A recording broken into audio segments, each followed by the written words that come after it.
Okay, hello and welcome to day 11 of my first playthrough. Sorry for running late today. I was already running late, and then when I went to turn my Switch on, it wasn't turning on. The picture wasn't showing up on the TV. It wasn't showing up in OBS. Um, so anyway, long story short, I tried a couple things. Then I unplugged the HDMI from the capture card and replugged it in, and then it just suddenly worked. So I don't know what's going on with that. Hopefully my capture card's okay, but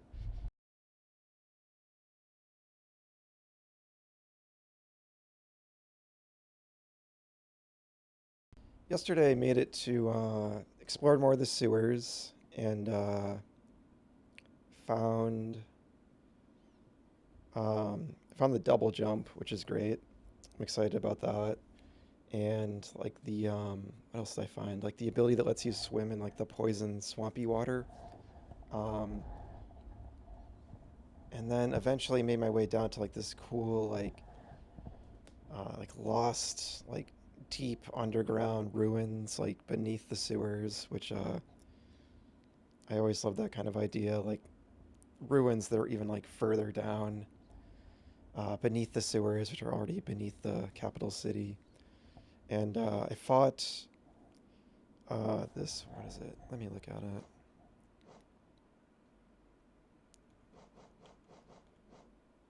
The broken vessel, um, which I'm guessing my theory is that it's basically like another version of me, basically. Yeah, so I think like I saw something that looked like this in the room where I fought Hornet too early in the game, and even the hunter's notes there say it like the shape of this creature looks familiar to them. Um, so yeah, so I think like I'm like one of these vessels that some for some reason getting drawn to Hallow Nest. Um, and I was also thinking that it's possible this is like a really kind of like out there theory that I feel like probably isn't going to end up being true, but it would be pretty wild if it was. I'm wondering if like every time I die, maybe I'm actually coming back. Like my character's actually dying, and then I'm actually coming back is like a new vessel uh, that just made its way to the same spot that I was at, or the last bench I was at. And so I'm actually playing as like multiple vessels, and then they're like collecting the spirits left behind by the previous one. I feel like that might be something that might be a possibility, but that would kind of. But then it's kind of like, how do I have all the same equipment and all that? But I don't know. Maybe they collect the same equipment from my corpse, or somehow found it as well. I don't know, but wild speculation. But anyway, I left off. I'm basically trying to fight the dream version. I figured out. I also figured out. Oh yeah, damn. I also figured out that if you hit enemies with the dream nail, you can like hear their thoughts, which is pretty interesting and unsettling. But yeah, and then I figured out if you hit at least this boss's corpse with the dream nail, I went into their dream and I'm fighting this like harder version of them. Yeah, I can get up here now. Cool. Alright, I want to try to do this fight first, though. Okay,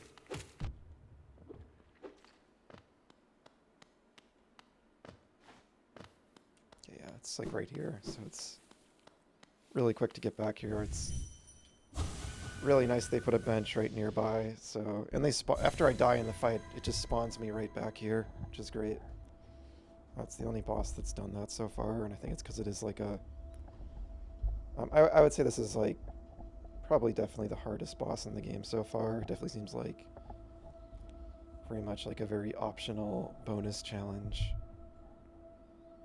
So I attempted it several times last night. I got pretty far, but I had to stop. It was tough to stop trying it. It was really fun. So yeah, I'm just gonna go back.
that I could parry him because I needed to heal.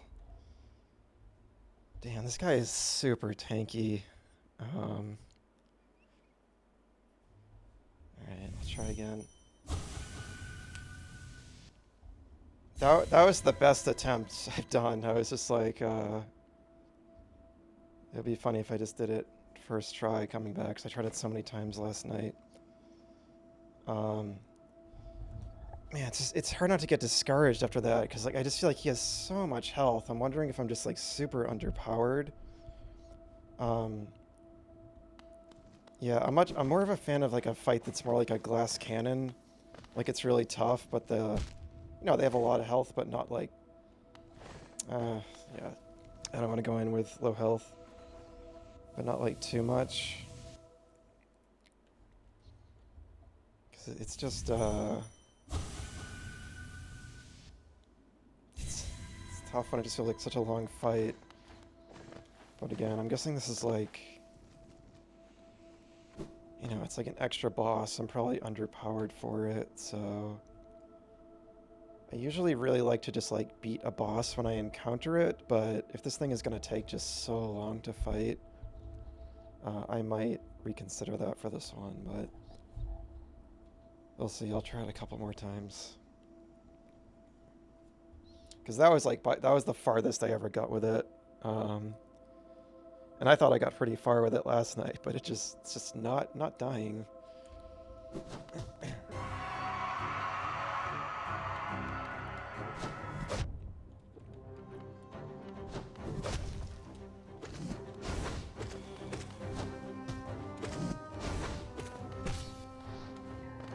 Yeah, that's what you gotta do. You gotta like parry it when it's at the far side, and that gives you a chance to heal.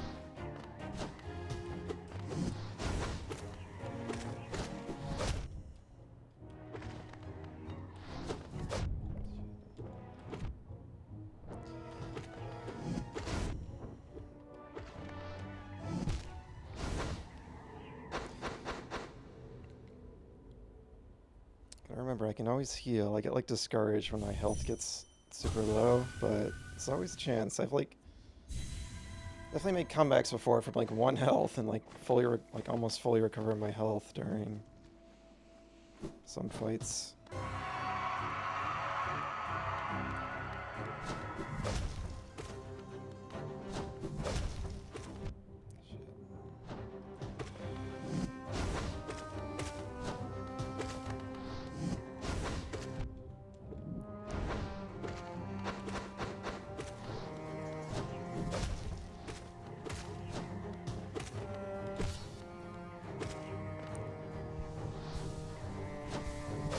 He always like homes in on you if you're caught healing when they come back like that. I feel like that always happens.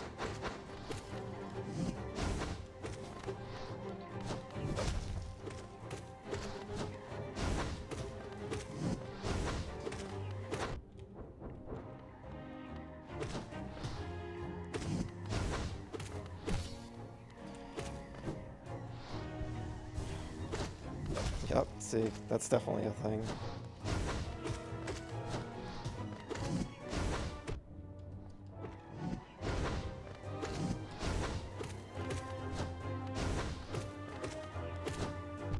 Jeez.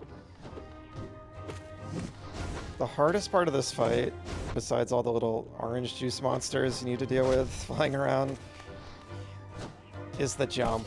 I just feel like he just like homes in on you with that jump, and it's just, man, it really gets me.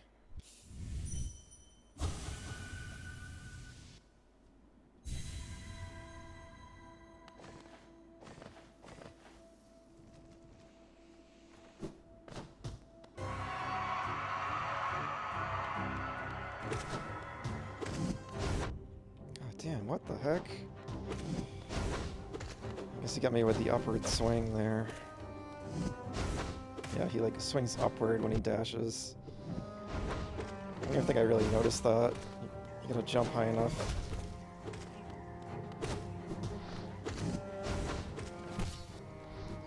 Oh, I hate when one of them appears right when you get him, or he's gonna jump on me. Yep.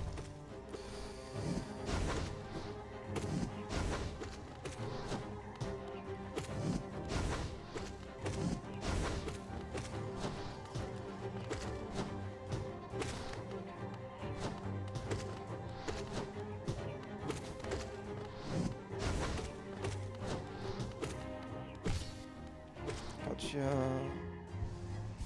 Jump on me. Damn.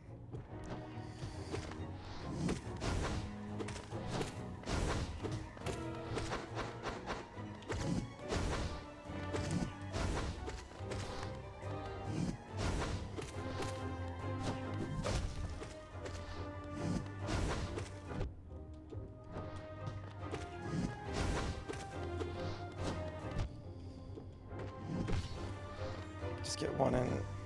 Okay.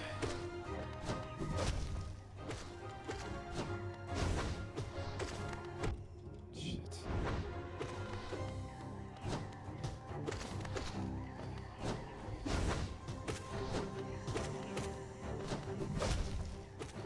Even when you're far away, he does the jumps. There's a way to like manipulate that. No, damn. Okay, come on.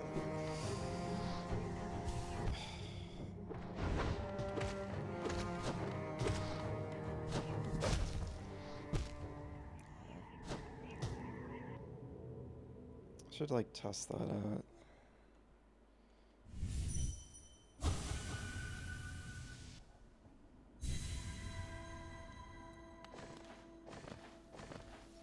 I feel like this whole session might end up be just fighting this thing. I don't know. We'll see.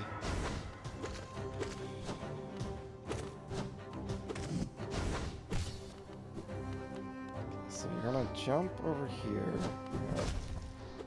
If I go all the way over, will you jump towards me? No.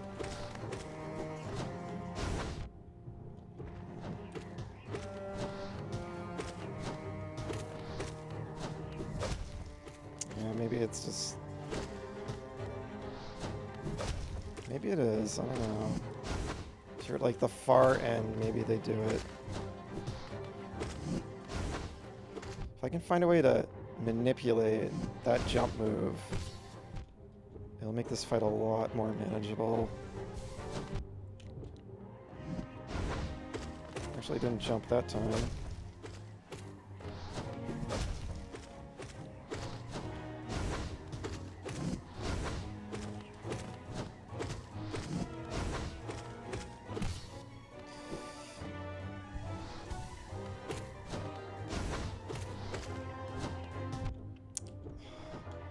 Oh, come on, dude.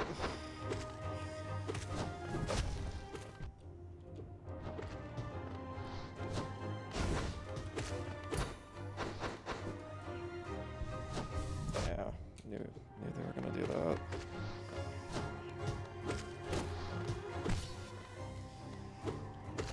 Just get one heal, please. No.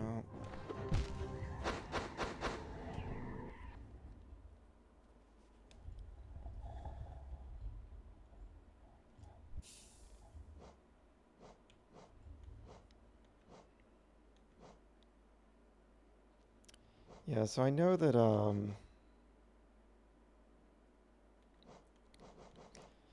know I could use some combination of these to make it easier, but that would just make it less satisfying for me at this point.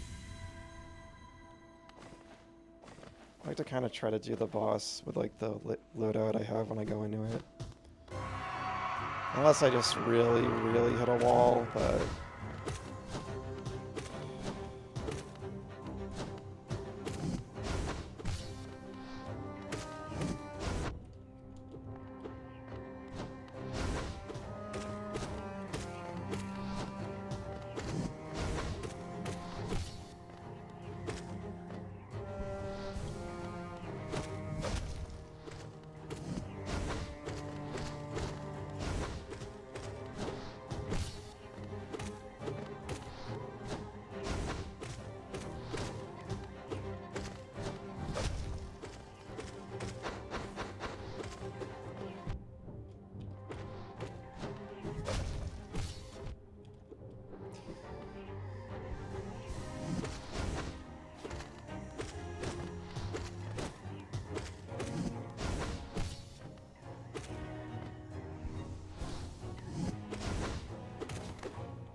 Wait, what? Oh, come on, man.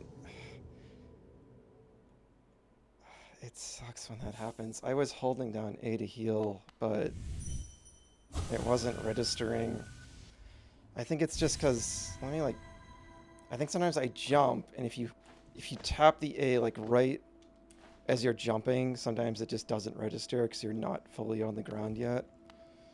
Or it might be like an input lag thing or something. I don't quite know. But yeah, that stings. They might have killed me anyway, but before I got the heal in, but still.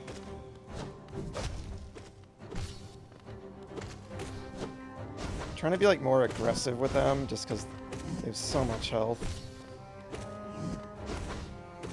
I have learned with some of the other bosses that I do play it a little too safe sometimes when I could be getting more hits in.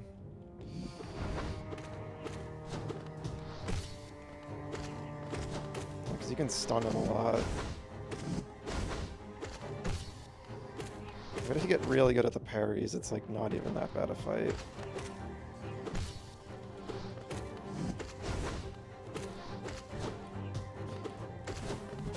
I was just gonna say if I stay close, he doesn't do the stomp, but apparently, yeah, not a thing.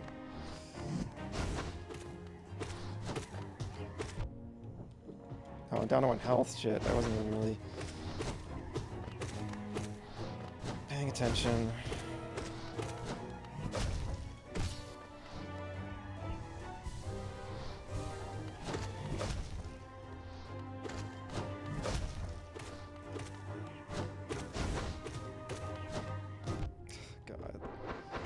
Hate when he goes in front of you like that.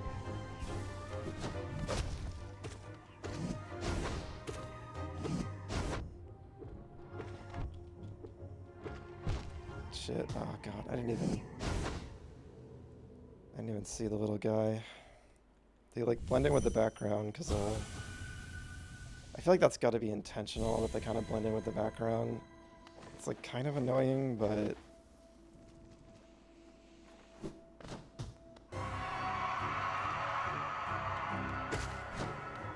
they do catch you off guard that way.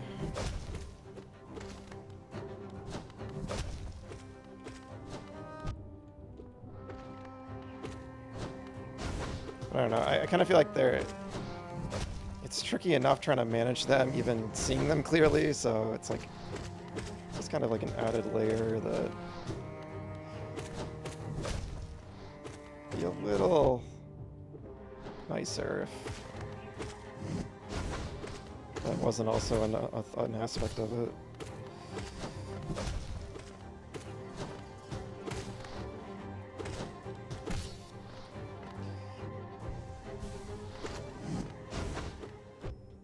Ran right into him.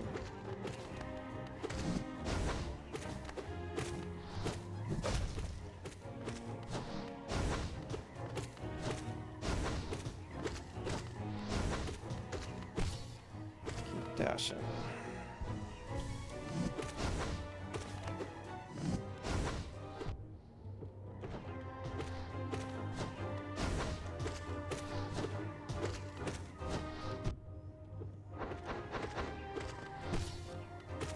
I should have healed.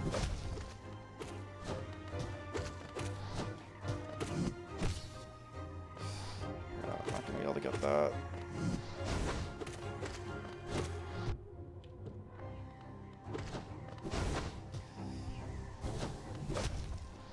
I think they just always stop when you heal. I think that's what it is. Which makes sense.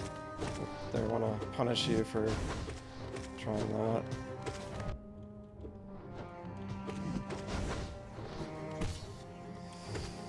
Healing.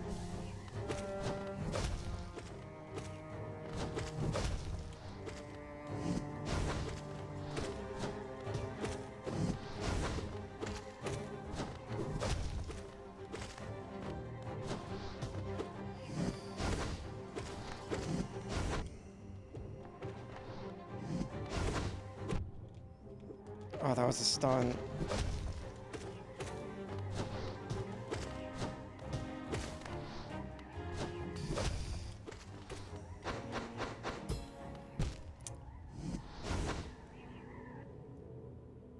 ghosts are they're the hardest part of the fight.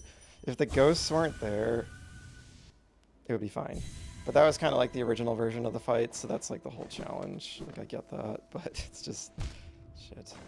It's just funny. Like I just it's just like one little element they add in, and it makes it so much tougher. I think they might have been in the first fight, but I'm pretty sure there was not as many of them at the very least.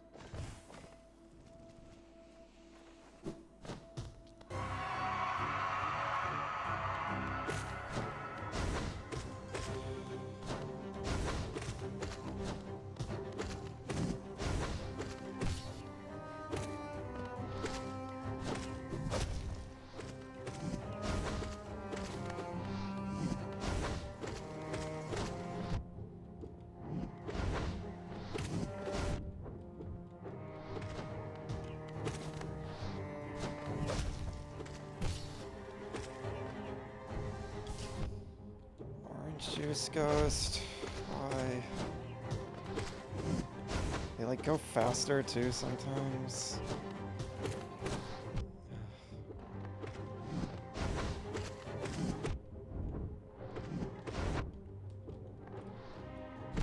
Yeah, that's fine.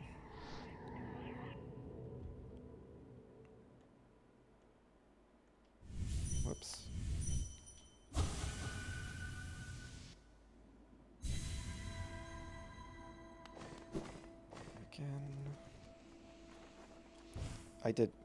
I used my dash.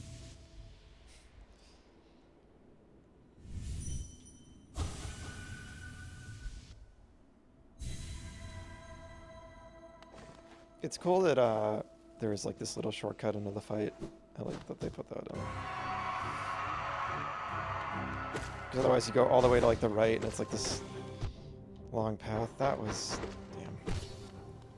It's fine.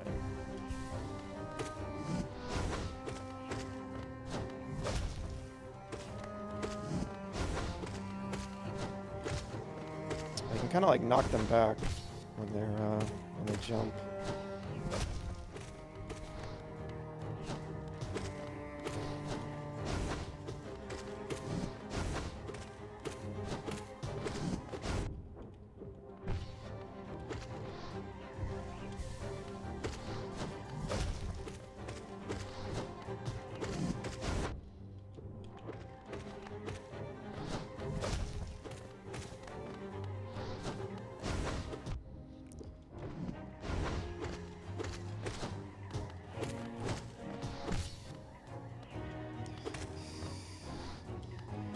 Once again, I pressed A, but the input was just like too early or whatever.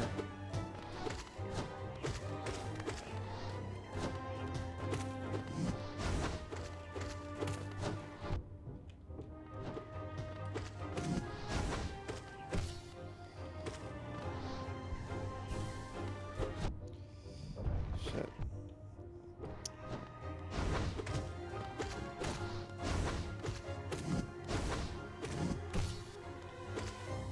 I was hoping for...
when it like predicts where you're gonna be, God.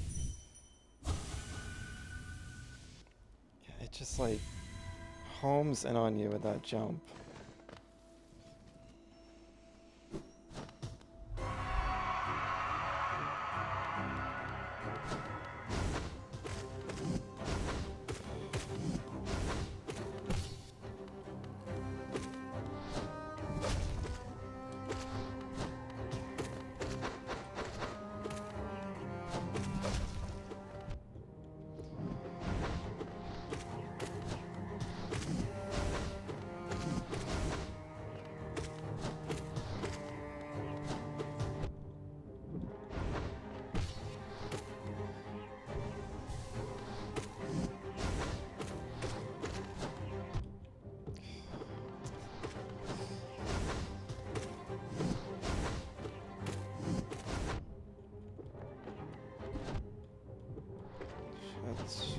Shit.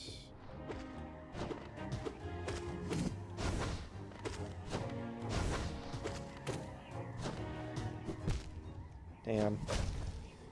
Hey, what's up, Ender? What's up, Andrew? Think I might be further than you. Good luck on your run. Yeah, no worries at all. I appreciate you stopping by. It's good to see you. Yeah, no worries. Yeah, I love this game. This game is fantastic in so many ways. But yeah, I'm on some kind of like, I don't know, wild boss right now that I just found. Definitely the hardest boss I've fought, but have been attempting it like a billion times. But yeah, thanks for stopping by. It's good to see you. Okay, let's try again.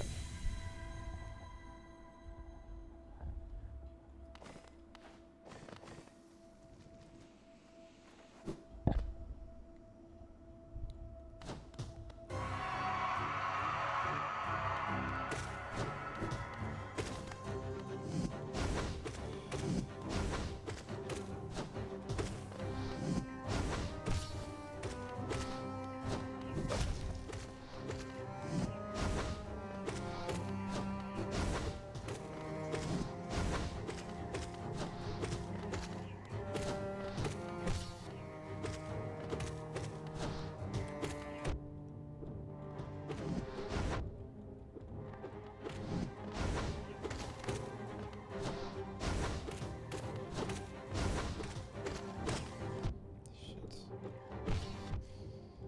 Get out of the way.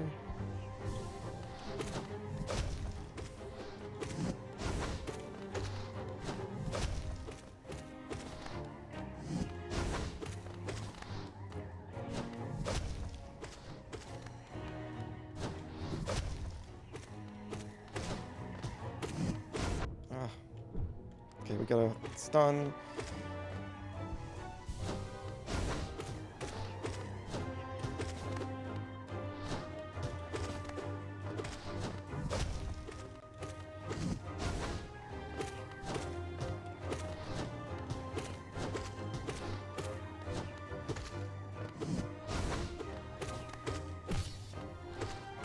Oh, I should have healed. Okay. No, again. Man, that is rough. I wish the heal it just started even if you were holding A in midair. Like that's rough. Because like these fights are so fast and frantic, like that's just gonna happen. Like the player's they're gonna like hold A as quick as they can, so I don't know. And now I just wasted it with the thing. Yeah, like I just yeah, I know how much you love atmosphere, and like that's like one of the main things that's really kind of surprised me about this game. Is just how thick the atmosphere is, and the sound design is fantastic. Like on the enemies, like the noises they make, and just all like the ambience and everything. Um, but yeah, one of the things that's tripping me up with this boss is the mechanic. You know, you hold A to heal, and when you get enough hits in on the boss, and um, I keep like in the heat of the fight, I'm like constantly like holding down A to get in a heal in. But if I do it a little too soon, like right when I'm landing from a jump, if I'm not like firmly planted on the ground, the heal won't count. I won't start healing. So I'm finding that to be like a bit of like a slight issue where like again I'm not like I'm not keen on programming. Uh, I've tried it a tiny bit, but I was not able to wrap my head around it much. So I don't know. Maybe it would have been like difficult to program or something. I don't know. But at least in this boss, this is like the first boss where it's been like an issue because it's just so fast paced. Like it's like hard for my brain to like kind of be like, okay, I need to like wait until I'm fully on the ground and then I start holding A. Like I'm not thinking about that. I'm just like in the zone pressing buttons. Um,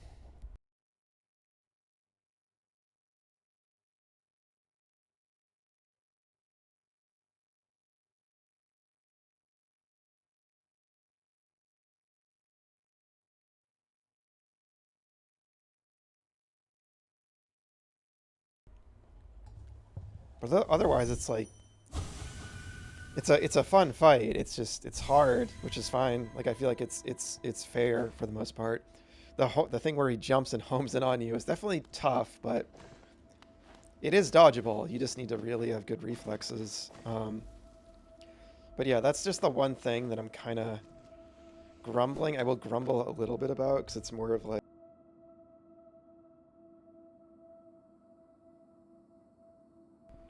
it's more of like a general mechanical issue I find. And again, it just might have been hard to program or something. I don't know. But yeah. Okay. I just want to read your message because I won't.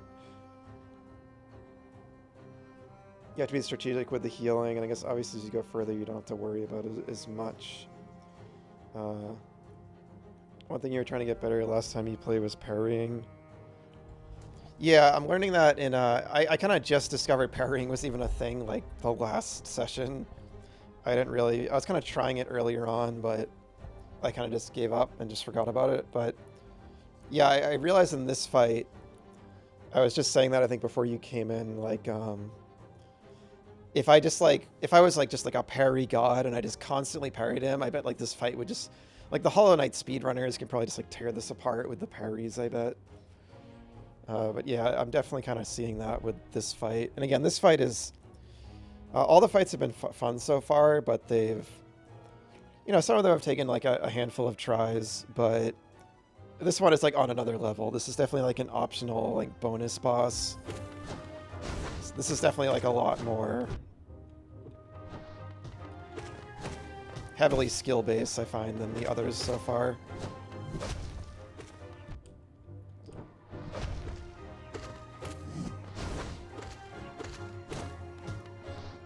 I also feel like it pays to be aggressive in this game, because then you get like the parries in.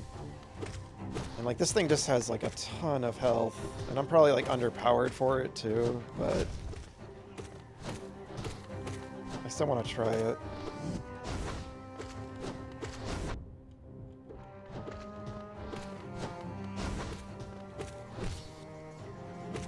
Yeah, like when you parry it, you get a chance to heal, which is really useful, obviously.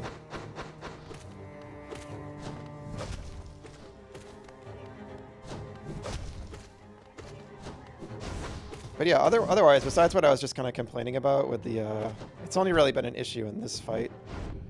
But I was just saying yesterday, I actually like really like the healing mechanic. I love like the strategy of it, and like figuring out when to heal, and there's like a tension to it, and like finding an opening in a boss to do it. Yeah.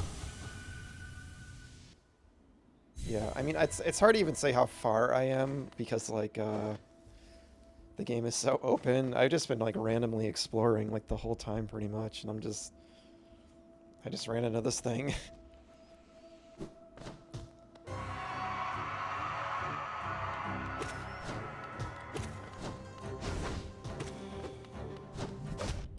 Shit.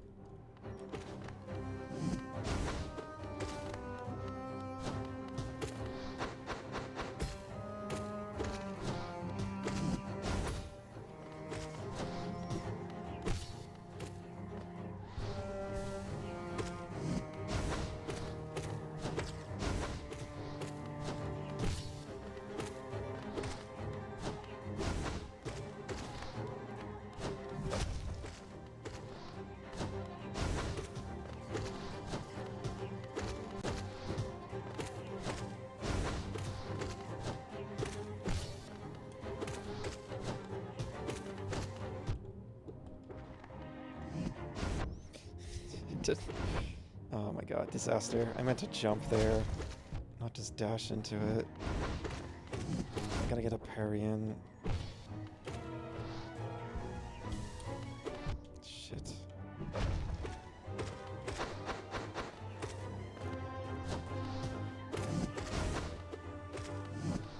Maybe I'll just, like, practice the parries, actually, for a little bit. Because if I can get that down...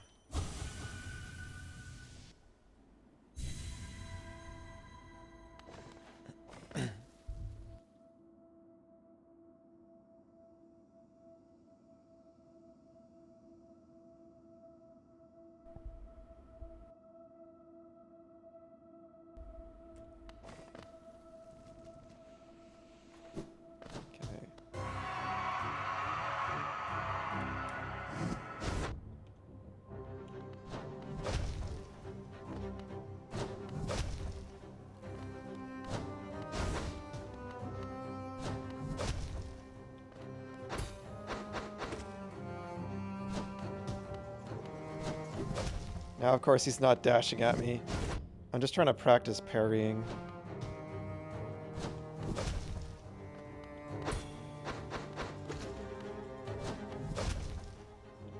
Even, like, right next to him.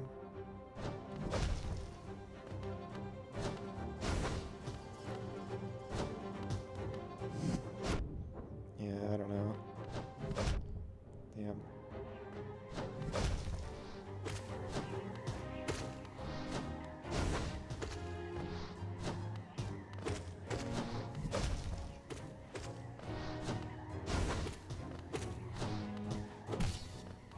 I got him that time, I don't even know how. Shit.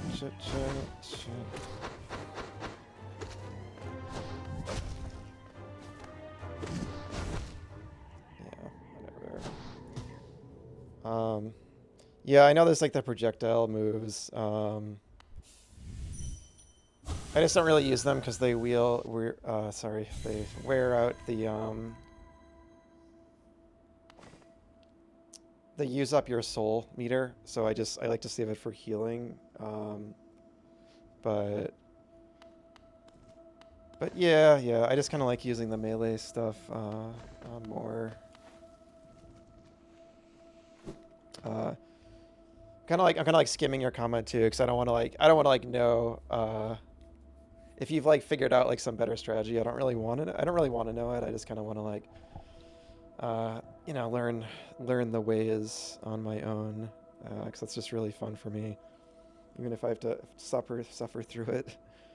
But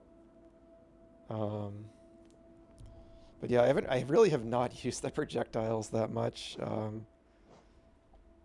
I have like, yeah, well, I guess I won't show you them all in case if you don't want that spoiled,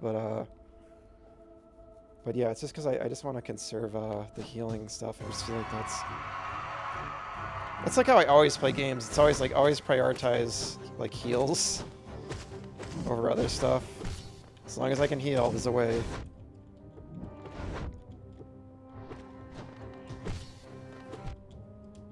Shit.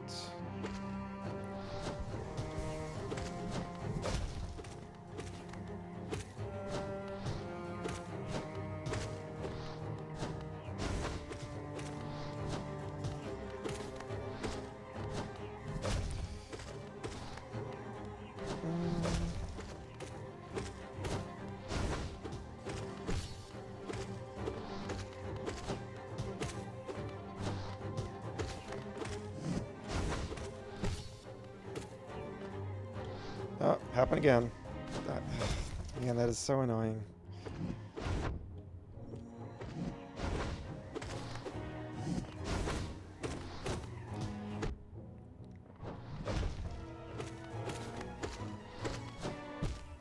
Okay. Yeah.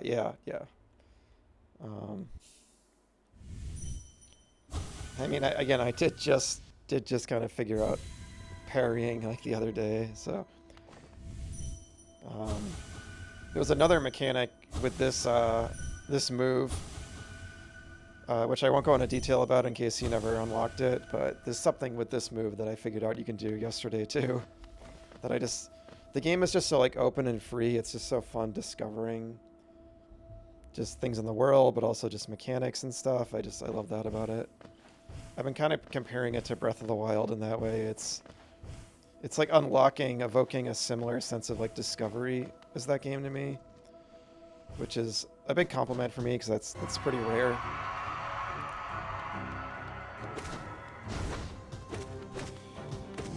Like a lot of games have like exploration and discovery, but there's few that have quite captured it in the way that Breath of the Wild did, with its like just sense of wonder. And this game is touching on that.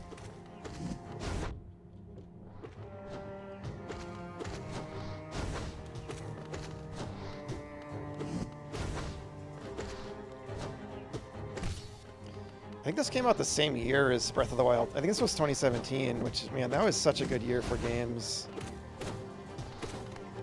So much came out that year.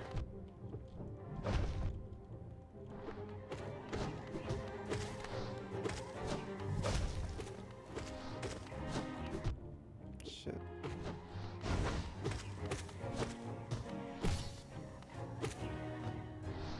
Happened again. I've been like hesitating to bring this up because I don't want to just be like, oh, it's just the input delay. Like, that's why I'm sucking, right? But I did read before playing the Switch version, and this is the Switch 1 version, that some of the harder bosses in the game, you can get, there is like a slight input delay maybe that can trip you up because they get pretty fast and intense. So like maybe I'm encountering what they were talking about, but I do think I can do this. It's just, I don't want to like jump to just blaming it on that. It's just that one thing, that one aspect where the heal just doesn't register if I'm not like firmly planted on the ground. You feel like you fall into the same trap, you have to explore every nook and cranny. I remember you said that. I remember when we talked about Zelda, when we talked about Breath of the Wild, you said that. And I can be like that. I definitely used to be like that more so, and I still can be. Kind of depends on the game and how it's designed, but when a game is really open, and I feel like Breath of the Wild kind of instilled this in me or taught me this. I just learned the fun and the wonder of just going. Like just following your heart, seeing something that's interesting and just going for it. And that's how I've been playing this game mostly. And I just think it's been so fun. Like there's plenty, I did backtrack to some of the early areas and kind of started to do the completion thing. But like thinking back, even though it was fine, I still was enjoying the game. That was probably like my least favorite part of the game so far, was doing that. Just kind of like worrying about seeing everything before moving on. Like, now that I'm back to just like finding random stuff, I'm just having a blast. And eventually I will go back and thoroughly explore everything, and I do enjoy doing that. But yeah, I think I definitely, absolutely 100% know the feeling of getting like tripped up on that. And I think that's when it gets to be a problem. It's when you're not really naturally enjoying the game, you're feeling like obligated to do those things. I think that's when it can be an issue. And maybe that's not you. Maybe you do just enjoy doing that. And you're just saying it's why your progress is slow. And I'm slow with games too, so that's okay. But that's just my experience with that kind of thing. That yeah, there's like a line. Like sometimes it's fun to thoroughly complete like an area or whatever, but it's when it gets to be like it's like I feel like I have to do this before moving on. That's when it's kind of an issue, because I don't have to do anything, you know.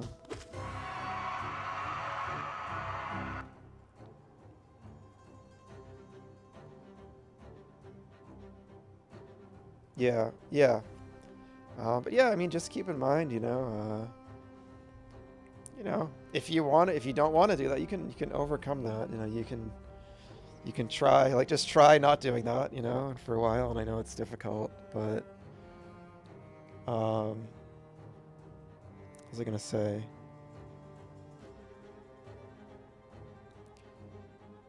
Oh yeah, that's right. Yeah, I just got the double jump in this recently, and I know there's like a ton of areas I can use it, and I'm excited to go back to them when I do, but I'm just gonna kind of like stumble on them whenever I get to it. And then, you know, eventually, once I feel like I've seen like everything and just have to backtrack, I will. But yeah, this game's just kind of different than like, there's some Metroidvanias where you get like an upgrade and you really just kind of like have to go to the place to use it, like right away, or, you know, they're more guided in that way, I guess. But this one is just so open. I feel like there's always somewhere to go, whether I have an item or not. So I feel like I'm definitely having that feeling less so, where I feel like I have to go use the item. It's definitely like different in that regard.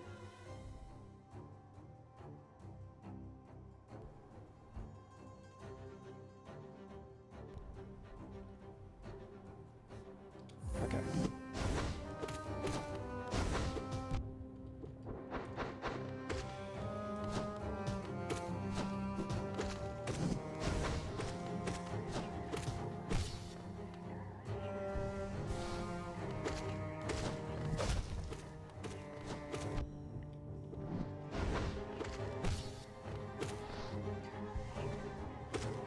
Damn. One charm I might... I'm like holding off equipping charms because I'm just being stubborn right now, and I don't want to like trivialize the fight, but maybe I might try like the fast healing one, just because that is like the main thing that's getting me, I feel. I have one where I heal faster.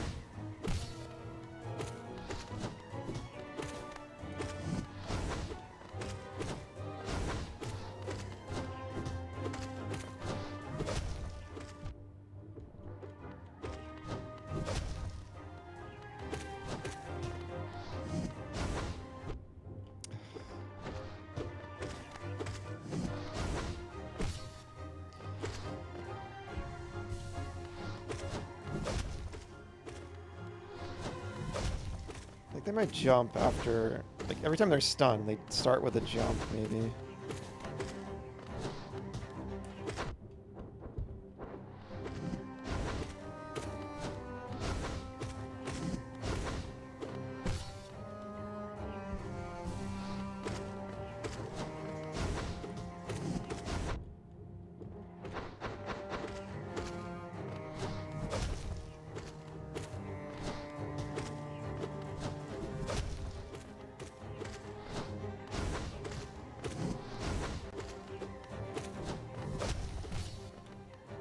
Oh no, I screwed up.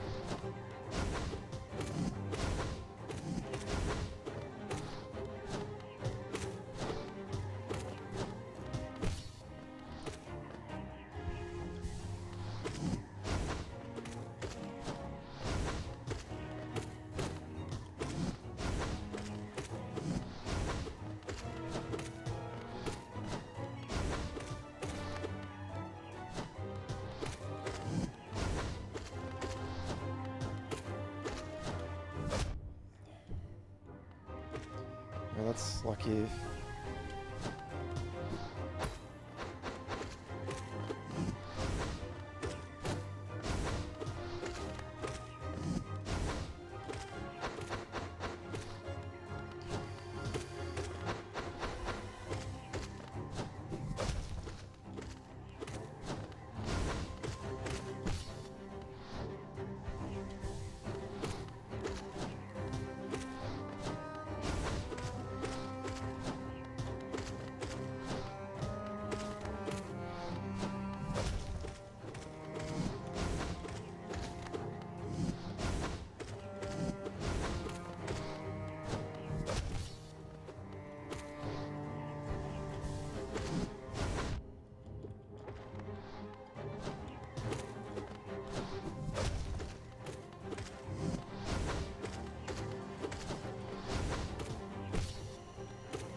please.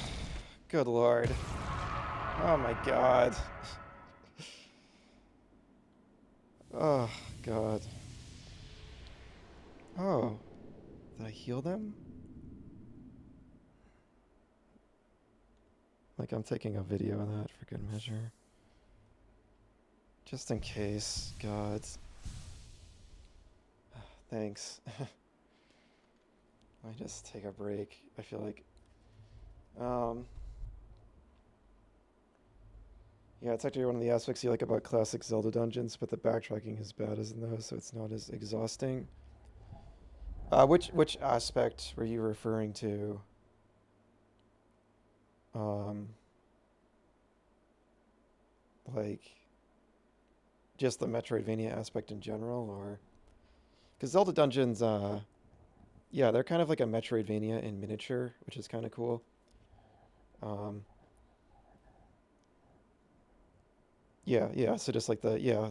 So like Zelda dungeons, they're kind of like a Metroidvania, like a microvania, a micro Metroidvania, just kind of cool, and that's why I like yeah, like I feel like some of like the best dungeons in the series, like again, it's not my favorite Zelda game necessarily. It's still like in my top 10 probably, but like Twilight Princess, I think I can I feel like the best part of that game is definitely the dungeons.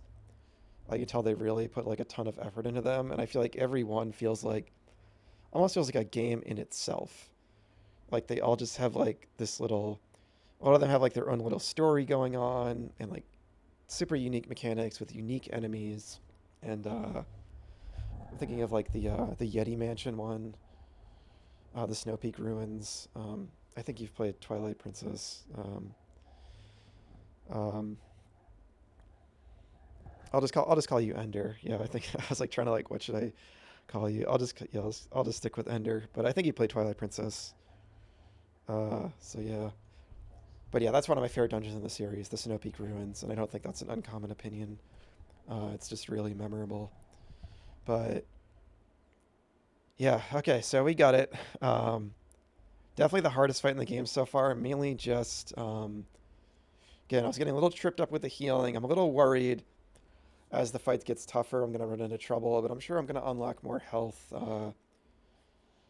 Health masks or heart containers or whatever, and I'll probably upgrade my weapon again eventually. So, but yeah, it was the jumping being so sporadic and just dealing with all the little ads, the little orange juice balloons as I called them, orange juice monsters. That's what they look like to me. But yeah, I'm glad I was able to do it. Uh, and yeah, it took about an hour, so that's perfect today. And then like half an hour of trying it last night. So let's see. I like freed their spirit, except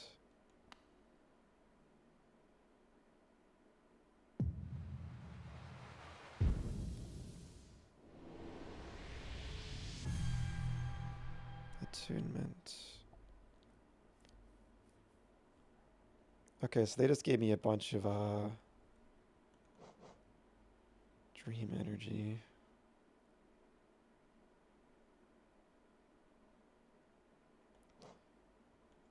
So yeah, so I'll have to what is the what the heck? Oh yeah, okay, I got this yesterday.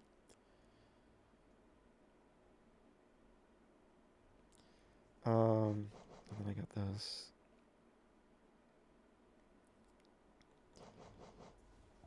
So yeah, what was I gonna say?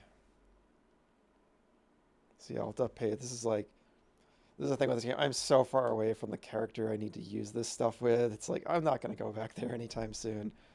But we'll see what that leads to. That does seem like and I was expecting this too. I was expecting honestly like no reward really because it definitely seems like a very optional, really tough boss. Um, so I figured it wouldn't be like, well, it'd be cool if it was like a really cool reward for that, but because not a lot of players might do it.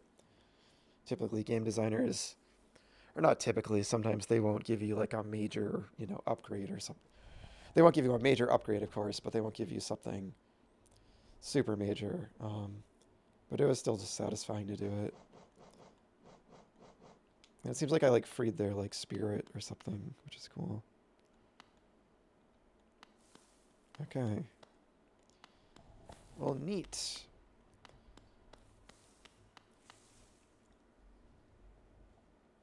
Yeah, no worries at all. I was actually gonna mention, yeah. So at this point, I'm gonna be, going back to the area that I've been exploring, and I'm gonna keep exploring further. I'm kind of in like a really cool area too, which if you haven't like been to yet, I feel like it's kind of a spoiler. And you never know what you're gonna find next in this game. The exploration's so fun. So yeah, I totally understand. But it was cool talking to you, and thanks for stopping by. I'm probably gonna take like a 5 minute break in a second anyway. I just want to get back to the bench.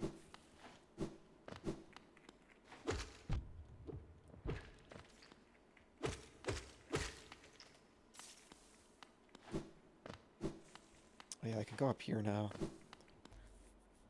Let's go to the bench first so I can get a checkpoint.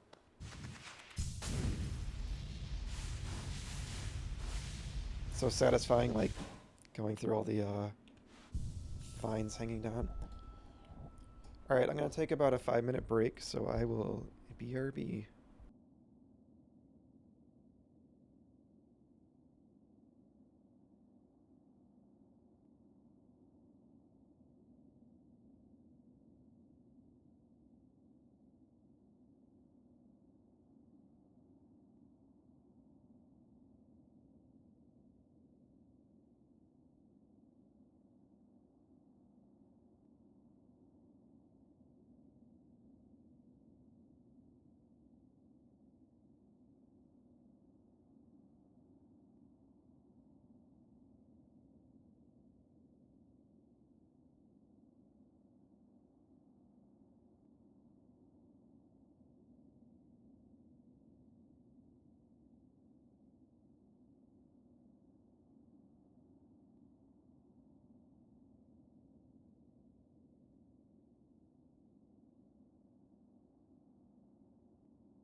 Okay, I'm back. Let's see. Um, yeah, that, I would say if I had like a slight, maybe one slight criticism of that fight. Well, I hesitate to say this because I was gonna say I just wish it didn't quite take so long, didn't quite take so many hits. It was a little tanky. Because again, I tend to like glass cannon fights where it's like, the boss is like really tough and like and fast and everything, and it's like really um, just like a really intense battle, but it's not like this huge like long endurance test. That was more of like an endurance test. It felt like, but that bosses can be like that, and that is like part of the challenge there. It's just rough when you get like really far and then have to start over. But at the same time, I know it's also because I'm probably underpowered. Like if I upgraded my weapon again, if I had more health and stuff, and I do have that option, right? Like, a lot of players will fight that a handful of times and then be like, all right, I'm going to come back when I'm stronger. So I'm just really stubborn. Um, so, hey, Rick Kickham, what's up? Good to see you. Yeah, Ender was keeping me company while I beat that boss that I was doing. I think you were here at the end of the stream last night when I was on that stuck on that boss. I finally just beat it. Took like an hour today. Um, so yeah, I was just saying it felt tanky to me, but it's also because I'm probably underpowered and it is completely optional. So being stubborn as I am, I just kind of like chose to suffer, so to speak, and do it now. But I say suffer, but it was still fun. I like doing bosses like when I encounter them with whatever loadout I have and just seeing if I can do it. And it just feels really like gratifying to be able to do it. But we got it, so let's keep exploring. There's a lot of places I can go now with a double jump. Definitely have that Metroidvania feeling right now with the double jump, which I was saying yesterday, this game doesn't always have because it's already so open to begin with, which I'm not really complaining about because I love how open it is and I love exploring in it, but I also do love that Metroidvania feeling of like, oh, I can go to that place now and that place, and there's definitely a place down here. No, it's not down here. It's somewhere in this area that I can go to now. Oh, you Ender's here. And just a heads up, Ender.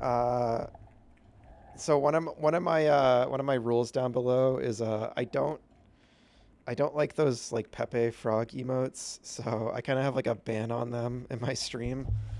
Uh, for a couple of reasons. One of the reasons is just because they have like a history of being associated with like hate groups and like just being used in like toxic corners of the internet. So there's just like a bad association there, but also I just don't like them personally. I just think there's better emotes out there. I'm just kind of tired of seeing them. But yeah, thanks for understanding. I appreciate it. It's not a big deal. I know obviously you don't mean anything or whatever, but I know they're like widely used, but that's just my preference in my chat. He did mean something. Okay, yeah. I was being nice, but yeah, I kind of suspected. So, anyway, so Ender, it was good to see you, but you're banned now. Sorry, no, just kidding. uh,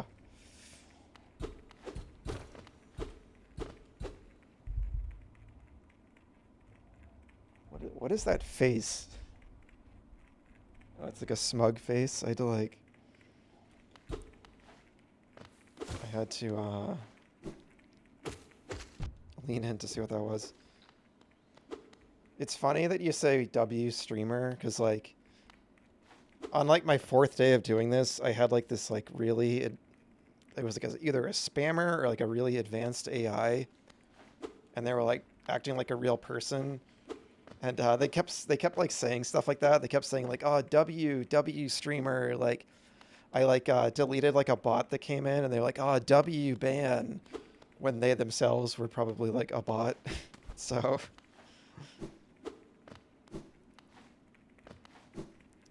now I'm just like associating it with that. So basically what I'm trying to say is you're also banned. Rick Hickam, sorry about that, but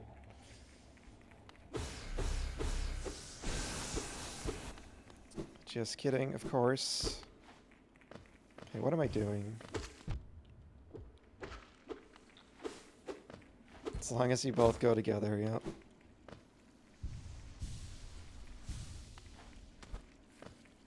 This was I'm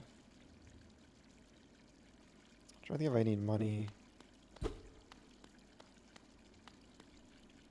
Um,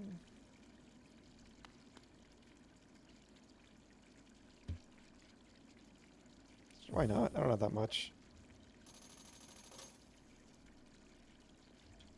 Something's gotta happen eventually, right? Alright, Map Man is gone. Okay, here is where I want to go. So there's this weird sign, and it has like the crest of Hellenist on it. That is satisfying. What is this gonna be?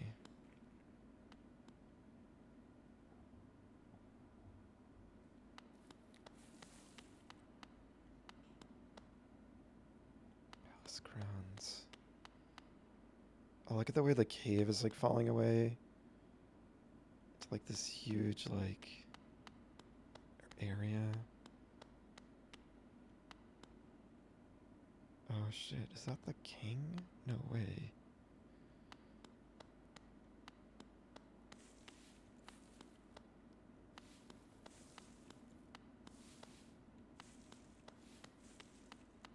So is this where like the Palace of Hellenest used to be? But this is like way more ancient. A corpse in white armor. Okay, well, time to do another super hard super boss, I guess. Nothing. Oh, they're like protected. Interesting. Huh. So this is the first time in the game I feel like the game is blocking me from doing something. Like so far I find a boss, I find a thing, I can just do it, which I've loved. This is the first time where it's saying like um well,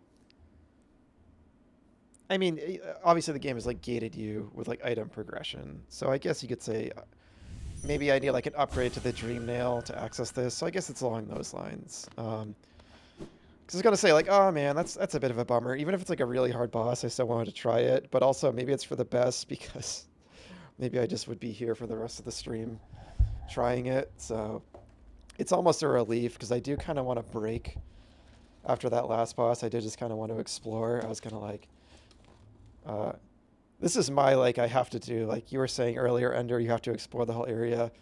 This is like one of those things for me. It's like I have to fight the boss when I encounter it, even though I don't. But so yeah, so white armor with Dream Nail effect, but can't access Ancient Basin, Palace, Grounds, area.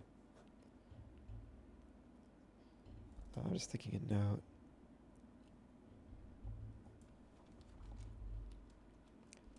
It kind of looks like the way the king's depicted. It would be kind of surprising if the king's like corpse was just hanging out here, but maybe it is. But you can tell there was like probably like a huge palace in the back that was destroyed. Also, those like white like spots in the background, I kind of feel like they're. Oh, I thought they were like fading in and out as I walked, but I think it's just the. I think it's just like things are covering them and stuff, and shadows are covering them. But it still looks cool. Come on, give me a secret.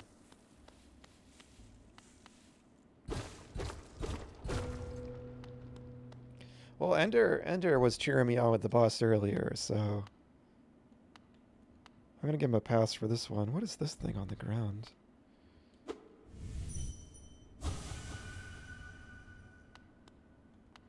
You like messing around with and optimizing charms and figuring out the best one to use against the boss, and a boss is too hard. I just give up and come back later. Yeah, that's like the healthy thing to do. Yeah. That's what the game is like designed like, right? But and you parry the boss until it dies. That last boss, you should have seen earlier. I realized with the last boss that yeah, if you're good at parries, you can probably make quick work of it. If you just like, because if you just keep parrying it, you just keep like stunning it. Um, but yeah, like that's fun, you know, optimizing the charms, and I could do that more. Again, I like trying it with like the loadout I have going into it, and I'm just like hesitant to use some of the charms I feel like might make things a bit too easy. I just like having like the simplest, I don't know, sometimes I like having like the simplest like arsenal possible and just like trying to do it with that, with just like movement and you know, just like the like I was saying to Rick yesterday, just like the raw melee attacks I just enjoy as opposed to like projectiles and stuff. What was I gonna say? Um, yeah, but like when I was like as an example, when I was playing like I was playing like, you know, again to go back to Zelda, it's always Zelda with me. When I was playing like Breath of the Wild, like and Tears of the Kingdom as well, some of like the overworld bosses you encounter there. The most fun I had was when I just like the first one of those I fought, and I still had like 3 hearts and like limited equipment, and I still managed to like pull through and do it. That was like so much more gratifying than it would have been for me just going back later with like 20 hearts and like a billion lightning arrows or whatever. So that's just kind of what I'm thinking. Like I could have come back to that boss way later, but then like it probably still would have been fun, but it's just more satisfying to like actually be able to do it now because it's a matter of like I have to like I ask myself like is this possible or is it like totally unreasonable, and I'm like barely getting anywhere with the fight. If the latter's the case, then yeah, like I might come back, but I knew I could do that. I just knew it would just take, you know, time and patience. But I knew I was getting closer and closer with each attempt, so cool.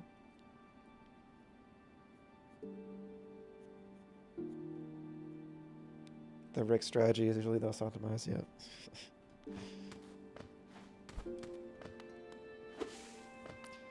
Again, it's all like these like it's like silk in the background. Oh no, I just gave away my money. No.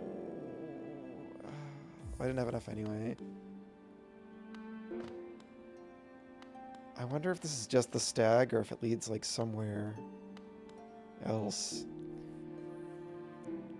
Again, I love how everything is like grayed out. Like you can really feel they're just using the color and the lack of music to portray that everything here is like extra ancient. And I'm just like, I don't know. Like I guess like I'm maybe at like the very bottom of the world or something, like the original Hallow Nest location or something. I love this stuff though.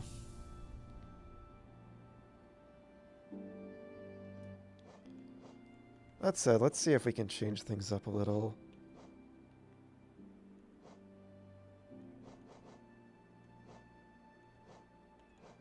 I do like that dashy one.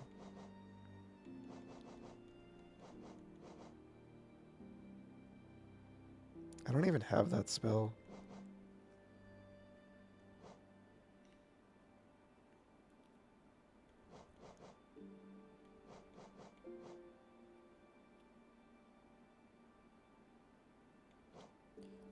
Actually, which one of these is one?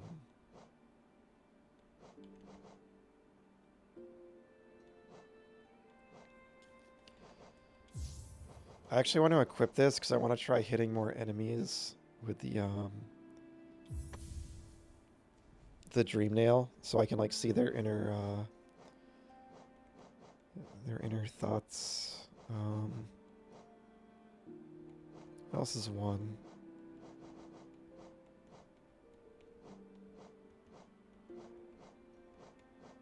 That just makes you have like a stink cloud. Could do steady body. Or do I have that equipped?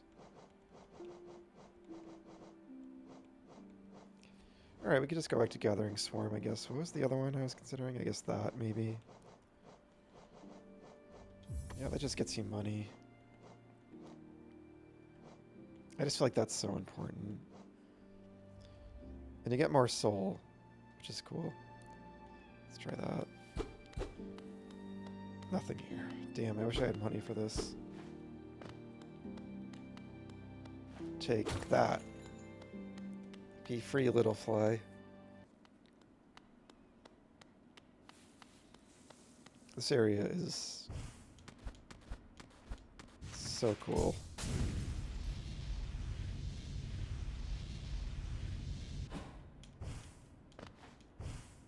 I don't think there's anything up there anyway.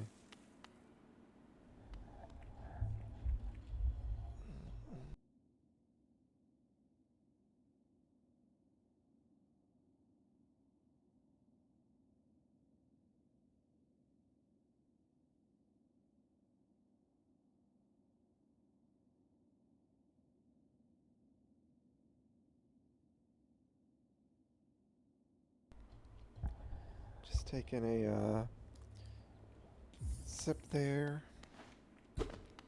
Water. Yeah, it's got like the King's Crest leading you there. What was this? That's like that weird door.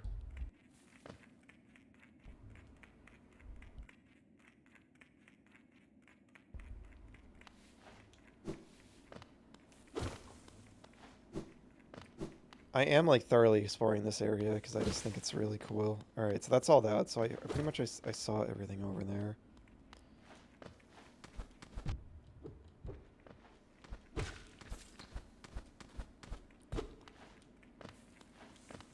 So let's just go. This just leads where I was. Yep.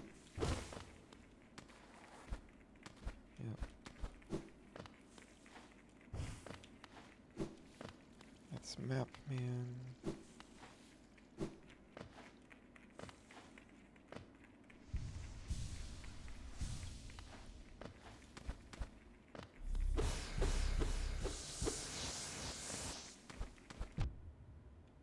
Oh.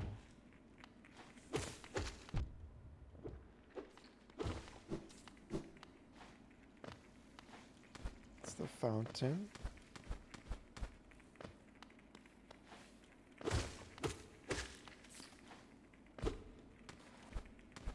That just leads back.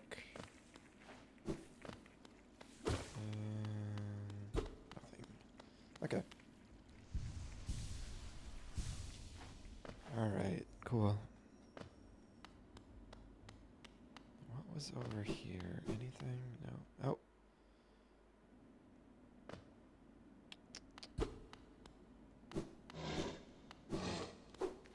I think I explored all that yesterday. That might be where I got the double jump. I was thinking it was past the boss, but oops. And then that is just that. Okay. So I'm so curious to see where this leads. Go to the right or the left. I feel like the left might lead me back towards like Deep Nest or something, but I'm so curious where this goes.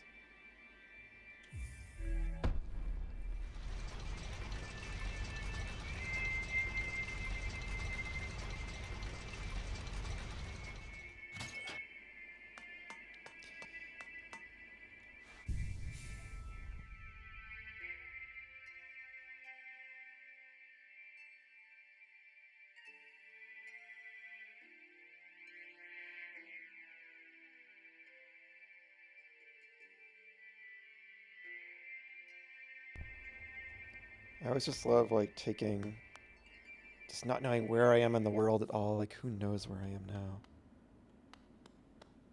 Like, I have no clue where I am now.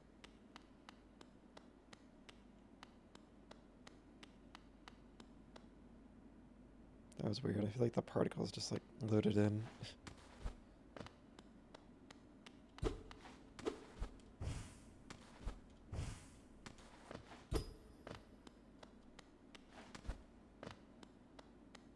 All these underground trams.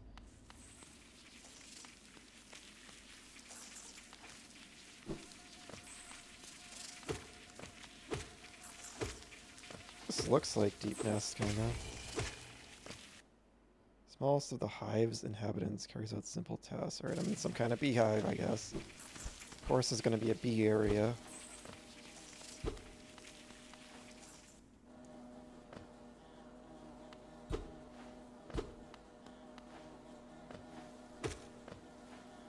You have friends? They're not even attacking me. Oh yeah, I wanted to try...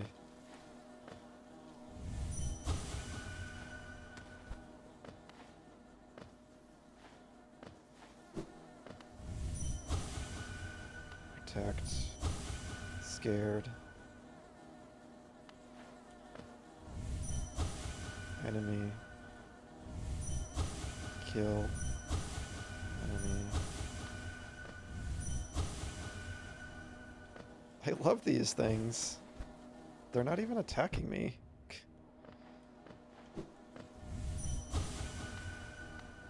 Come a little lower.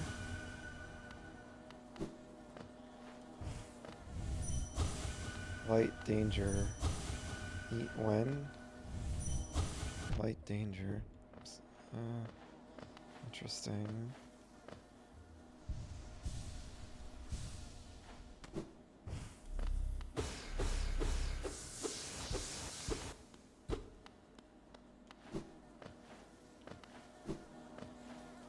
No music here either.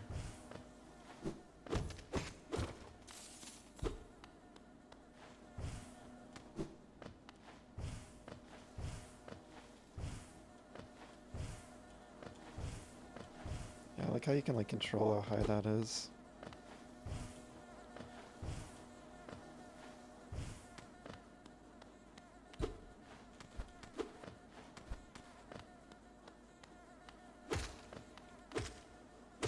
Sorry, buddy.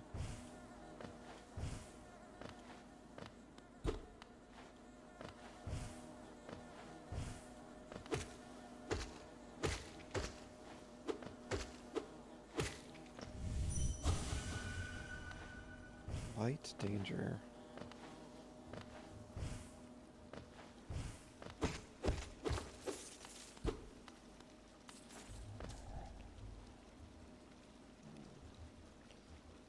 Itch.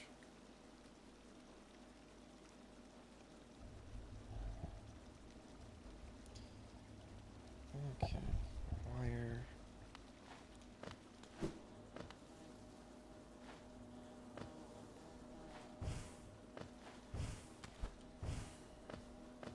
Anything over there? Doesn't look like it.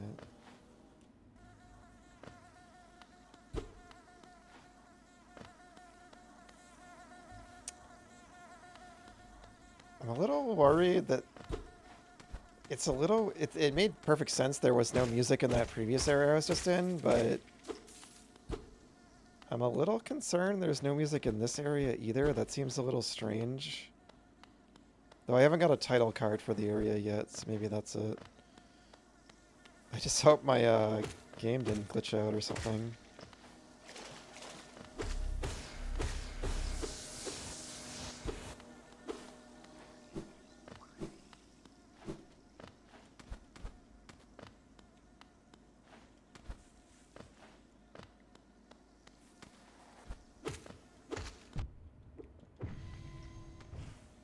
That's where I was.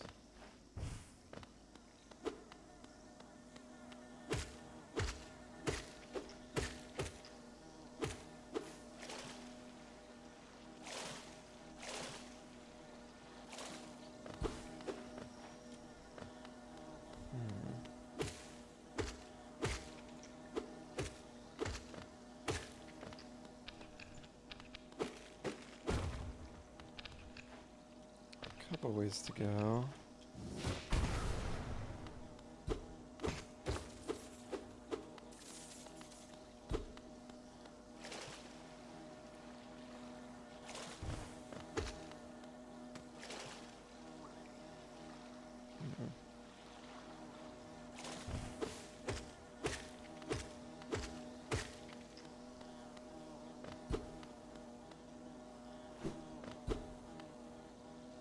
Cool. Is it like this like honey or something?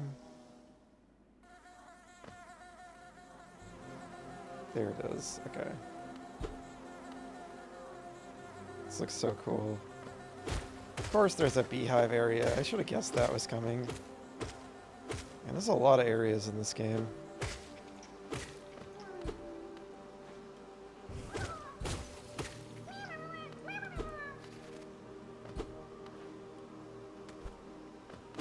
It's such a world. Like, it's just, they really took the bug theme and just did like everything they could with it. It's just so nicely executed.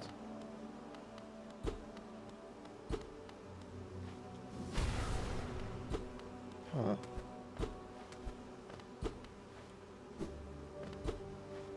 Probably just that, I guess.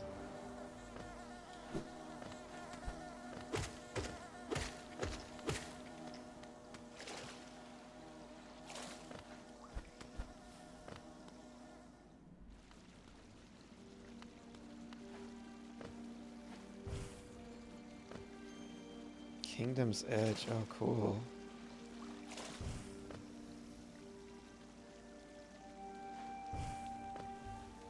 So I wonder if this is the far right side, because I've been to the far left side. It's like, is it snowing? Or something? Fools. Oh, can you do it to every corpse you find? Oh man, there was a corpse in like the cliffs area, in the Howling Cliffs that I found. I was like, I wonder if that just has no purpose. This must be it.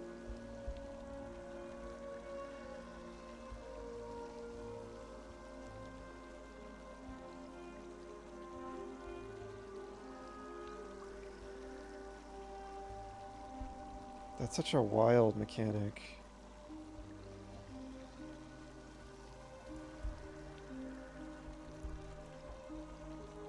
I don't think it even had like the little dream sparkles around it. That's the first time I tried it on a like a corpse. This music's really nice. Fools. Fools.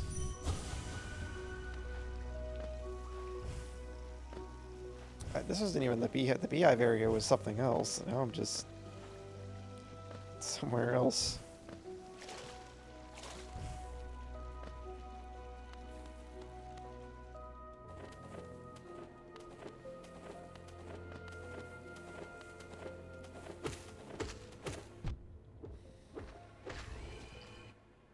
Leaps of prey and uses the sharp proboscis.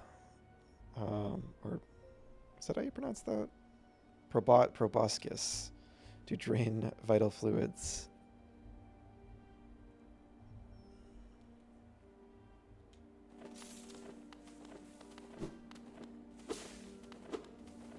What is this? I'm trying to figure out if it's like snow or...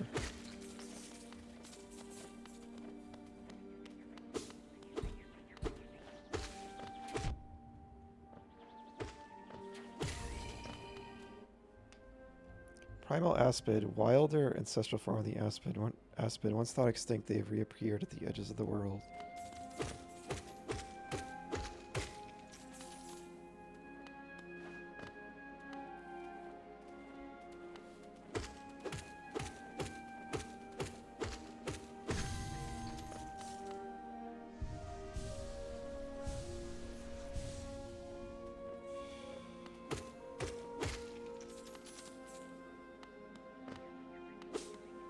Trees are so cool in the background.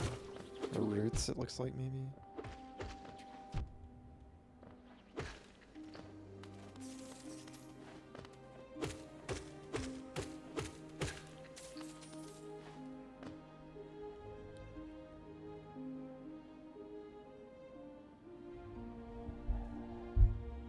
Just a really nice song.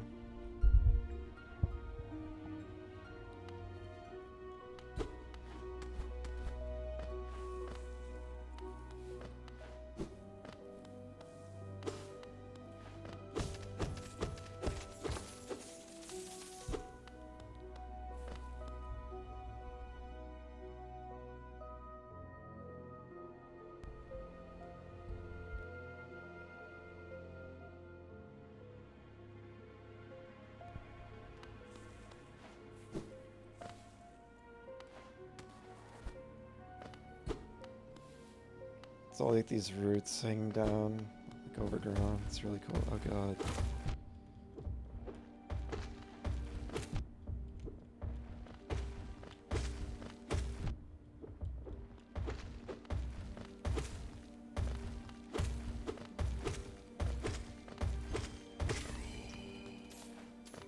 It's like a boss.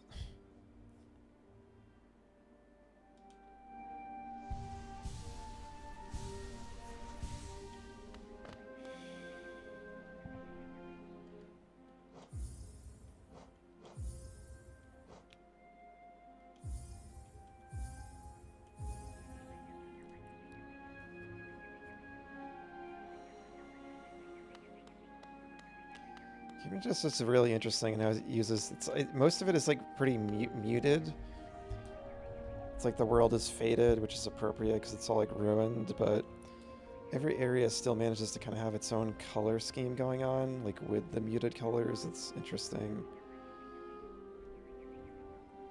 And this place is like Green Path that are more colorful, but even then it's still kind of like muted greenness and stuff in a way. Like it still ties into the overall aesthetic the game has.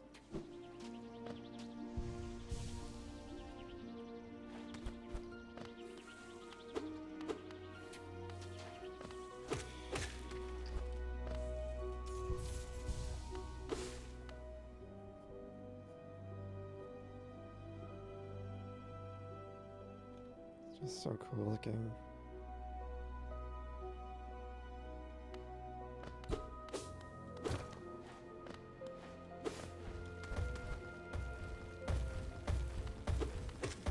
We're gonna cheese you.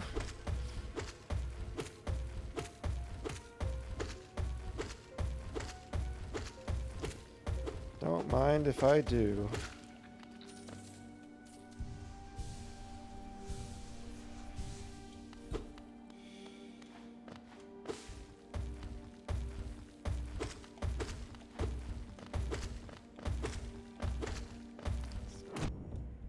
One of our attacks there. We haven't really used that much.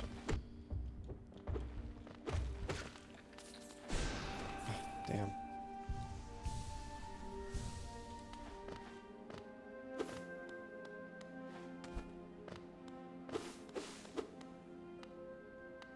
It's like another dungeon or something.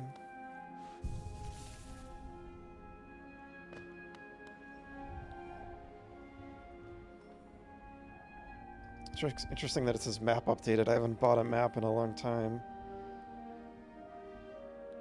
I'm pretty sure, yeah. I was wondering if it just gave me the map here. Oh, another one of these guys. Cool.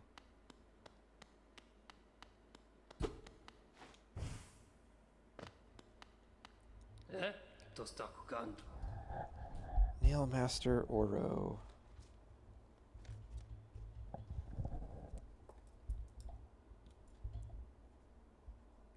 Write him down in my notebook.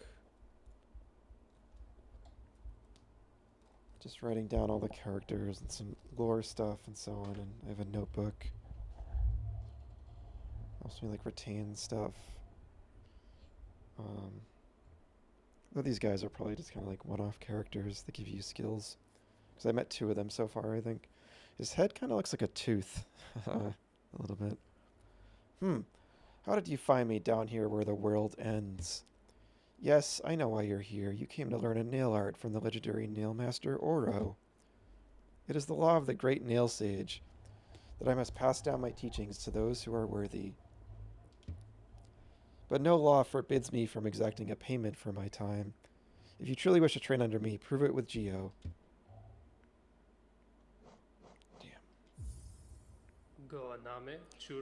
Those who do not share their strength will never learn. My master used to say that. Substitute Geo for strength, and you'll have my own views on the matter. Be gone. What happens if I say yes?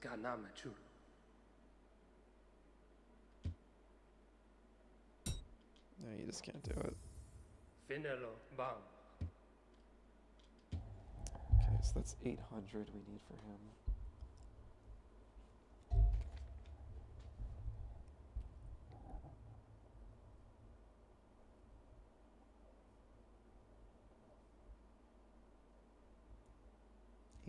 At the right edge of the world.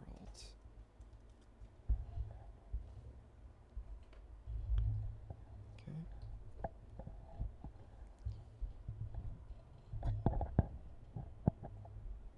Oops.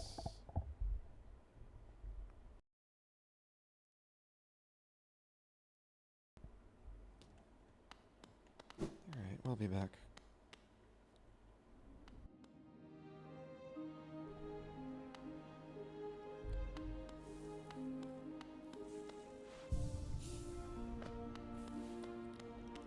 I just keep going to the right.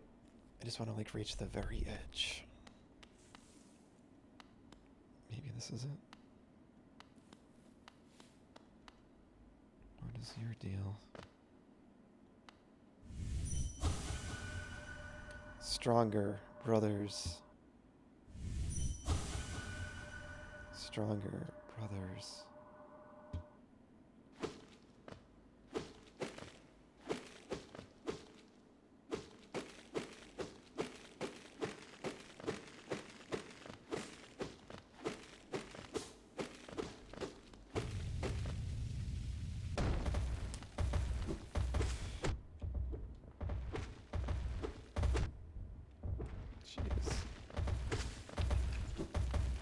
Oh, is it one of them? So this must be their brothers, maybe?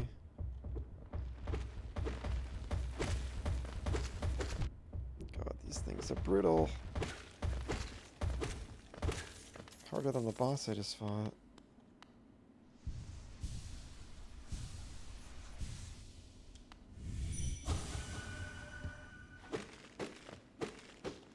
Is that it?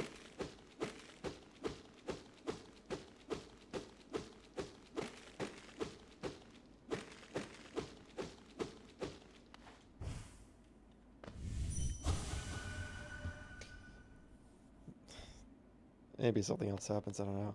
Now I just feel like a jerk. I think that was just like their brothers I just killed. I feel like there was no point to that. I just wanted to see if something would happen.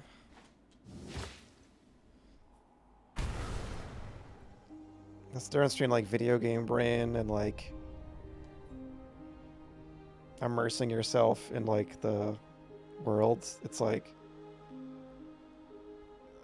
if I was this character in this world, I wouldn't just start whacking a corpse on a stick with my sword, but in a video game, I want to see if something happens or it like turns into a boss. Keep hitting it for science, yeah. And that was kind of like when I, with the Dreamer earlier, when I was kind of like wondering if I made the right, or it feels like I made a mistake there, and I'm wondering if there was an actual narrative choice. I was just kind of doing the video gamey thing. I was like, there was no other way to interact except really attacking them, I feel like, so. But then it felt terrible. But again, there's like a weird disconnect between me and John Hollow Knight, the main character in this game. Like, I just don't know what their goals are or anything. I'm just like controlling them, but I feel like they're on their own quests, and they're not telling me what they're up to here. Which, that's an interesting dynamic. Most games will at least give you some kind of little motivation or something, so I'm curious to see what they're going to do with that. There was a way to the right there, I think, too.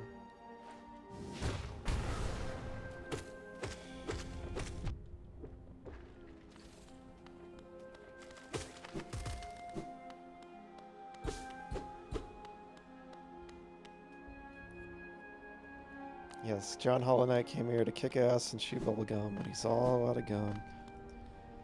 Have you ever seen the movie that comes from? I think it's in like Duke Nukem 2, but I think it originated in a movie called They Live. You have seen it? Yeah, yeah. I saw it on like TV years ago. Not from the very beginning, but I saw most of it. Like most of it to get the gist of it. Pretty much like from when he finds the glasses and then he has like that 20-minute fight with like his best friend to like put on the glasses. Yeah. Yeah, it's an interesting movie. I read a short story by Stephen King too that's kind of a similar concept. I think it was called like the 10 O'Clock People or something like that. It was in one of his short story collections. But it was a similar concept of like seeing like things not being what they seem, and there's like these people that aren't like really people, and that kind of thing.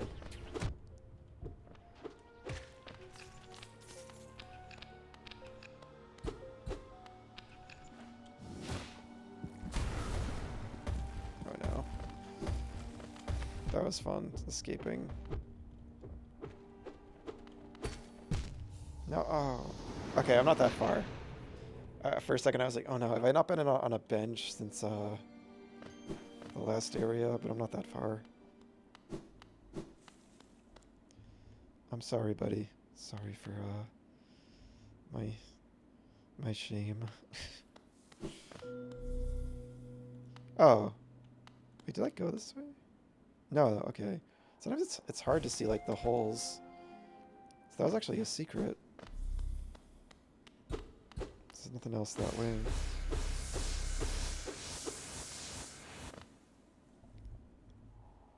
It's just weird it's quiet there. I feel like I am missing something. Maybe I'll write that down in case something comes of it later, but this game does seem to just have a lot of cool little things for just the sake of it.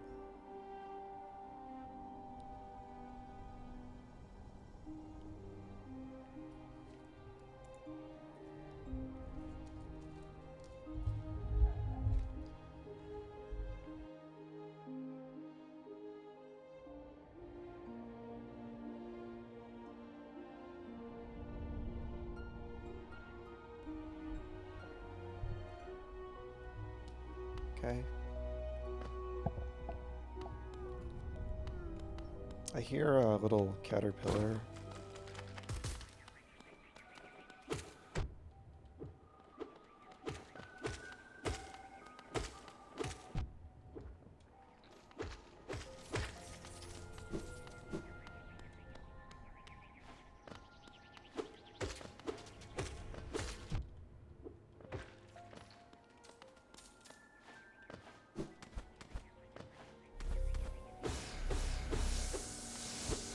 Feels like it kind of functions as like the snow area. I'm not even sure if it's snow. It's kind of funny, like way earlier I was saying it like, oh, there's something up there. Ah, damn. Something hits me there. I think it's like the side of the spikes maybe.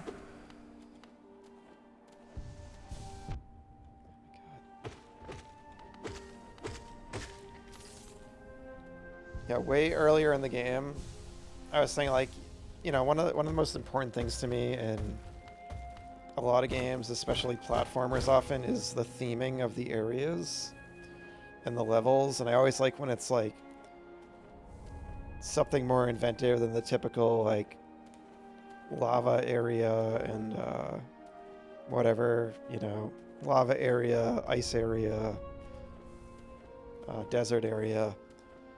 And those themes can be used in creative, cool ways too, but I at least like it to be like something inventive. And I just appreciate how this game has this theme of this bug kingdom, and it's really like diving into that. And even on top of that, a lot of the areas just have like a unique visual design and everything.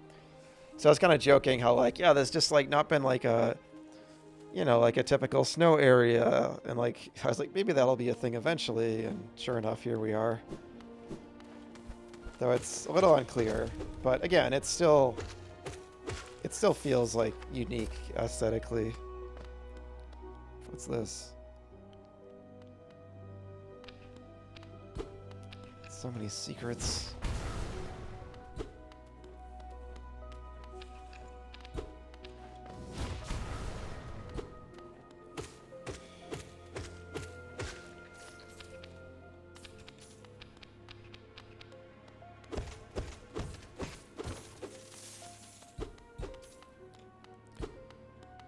It's funny, they put this floor, right where the enemy is, so I feel like some players might just miss it because they're too busy fighting the enemy and then they just get the stuff.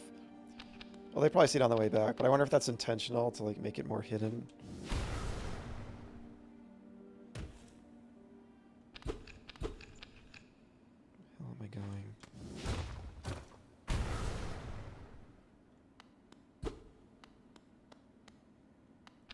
This is so cool. I'm just going deeper and deeper. I know the stuff I missed up there, but I love this. No, I'm out of choose. Oh, damn it. That sucks. I really wish this move didn't take soul. That kind of annoys me. Exactly because of a situation like this. I just want to keep exploring. It would be like if the double jump took soul, right? I feel like that's a move that shouldn't really take that. It's like I just want to keep going forward there.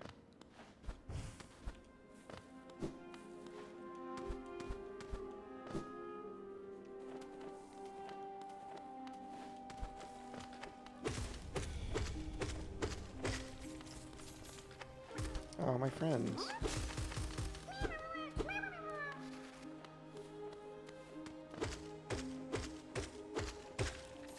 They just respawn here? Oh, it seems like they're respawning. Probably intentional because of what I just ran into. That should be enough. This is such a hidden, cool little place, too. I love it.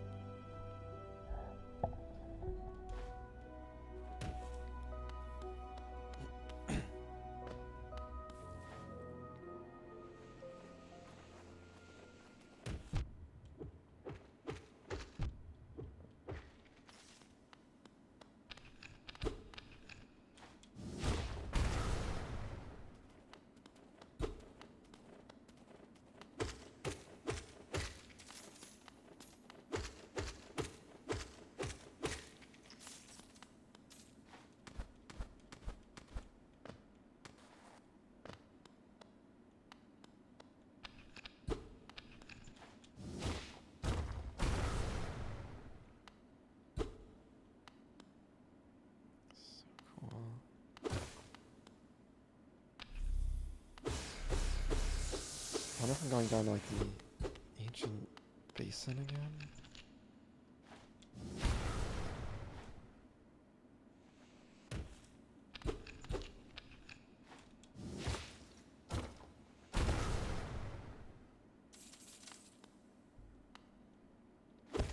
Whoa. Whoa.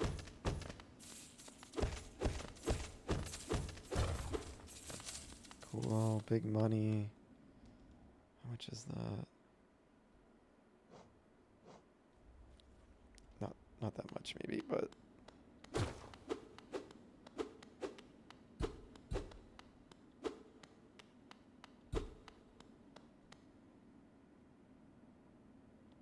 just deep underground in this pit.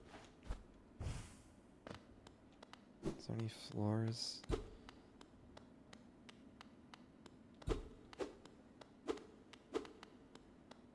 Seem like it.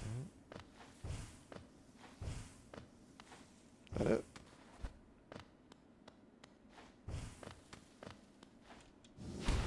Just for good measure.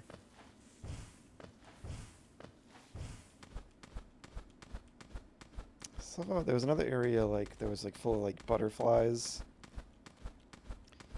That felt like just like this unique, cool little secret area to find. This kind of feels like that too. I was kind of hoping it would lead to some like super secret like hidden area at the edge of the world, but it's a neat little secret.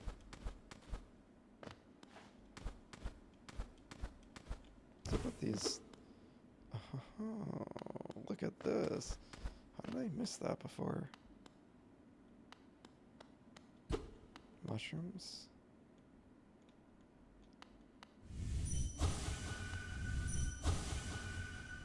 What a mystery. So this is the kind of stuff I just freaking love so much. Again, it just reminds me of like Link's Awakening, like just playing that as a kid and being like, what is this weird, mysterious object and what do I use this for? And then eventually you might find out. Or just in Breath of the Wild, stumbling upon some mysterious thing. Just unique, cool little discoveries that aren't just like loot or something, you know? Like I was kind of disappointed that was just like money down there, even though it was like a big pile of money, which is neat. But then there's this other weird thing here.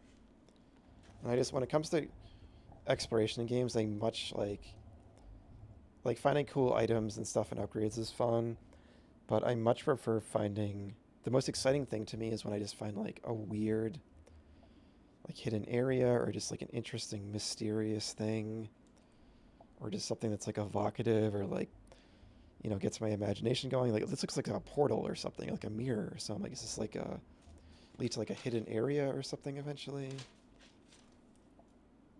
I don't know, but I look forward to finding out. Okay, weird mirror thing, edge of worlds. Down below. Just making a note. Okay.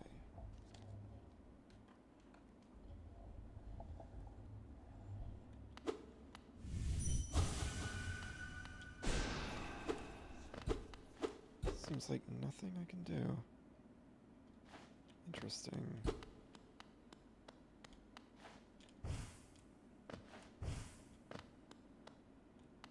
I tried attacking it.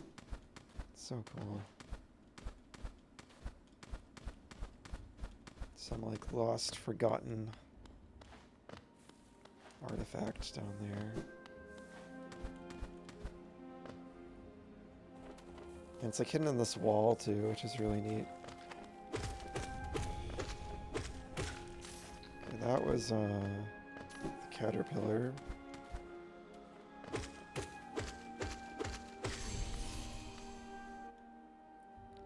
The sobbing thief's belly is full of the blood it has stolen from other beasts. If you hold it above a fire, the belly will grow and grow till it explodes in a steaming shower of fluids. So those are like mosquitoes.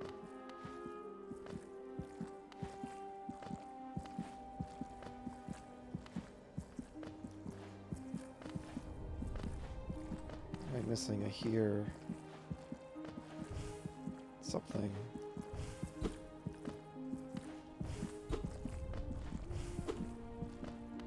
Interesting.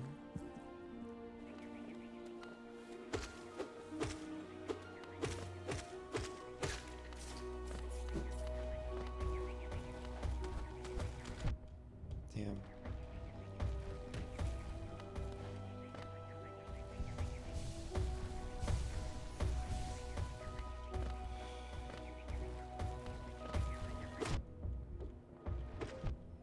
Shit. That's fine. I kind of just let that happen because I do want to take one last 5-minute break before I end. I'll probably go to like 10:30 tonight because I was a little bit late, but I'll BRB.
Hey Gian, hello my friend. Hope you're doing well today.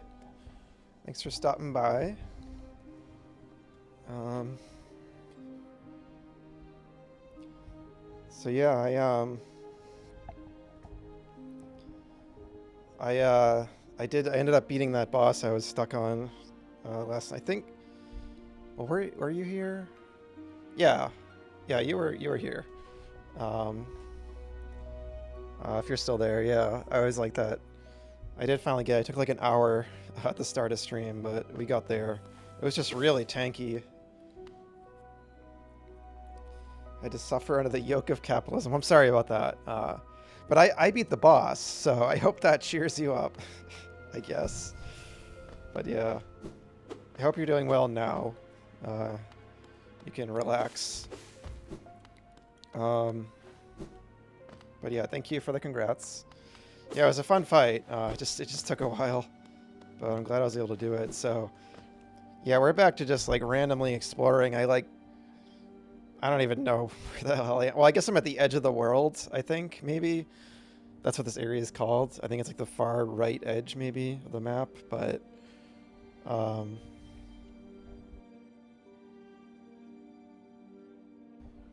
the way here, I very briefly passed through like a beehive, but I barely even saw that area. It looked cool, though. I just like just saw a bunch of bees that were pretty cute. And then I also like went down way down below. I found like there was like a knight's corpse. I think it might have even been the king potentially in front of like the ruins of a palace or something, but I couldn't really interact with it. So just as usual, finding lots of cool stuff. Figure out what it all means eventually.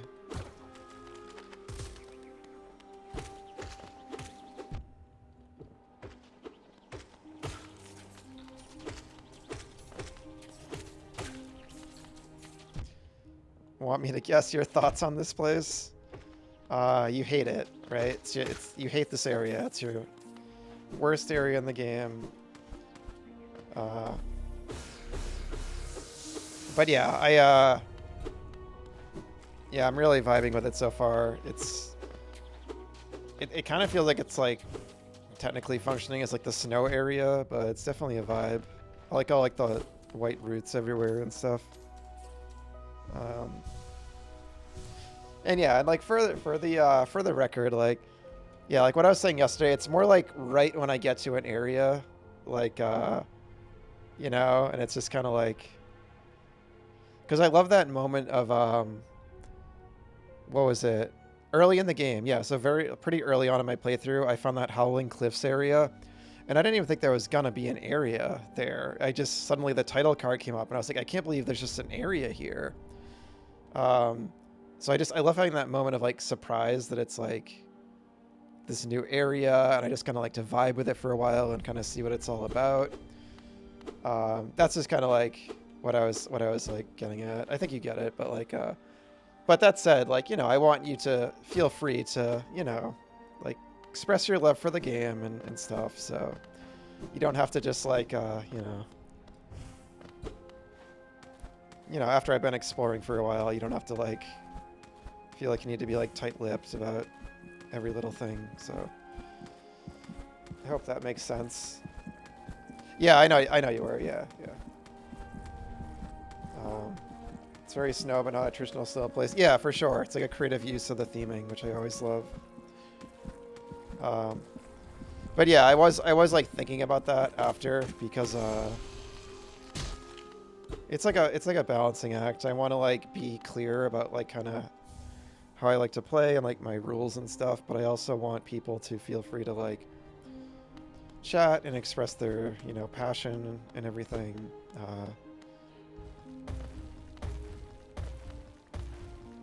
Like I remember, I don't know, it's probably like last week, somebody came in and, you know, as someone who hadn't been here, oh my god, brutal. These guys are tough.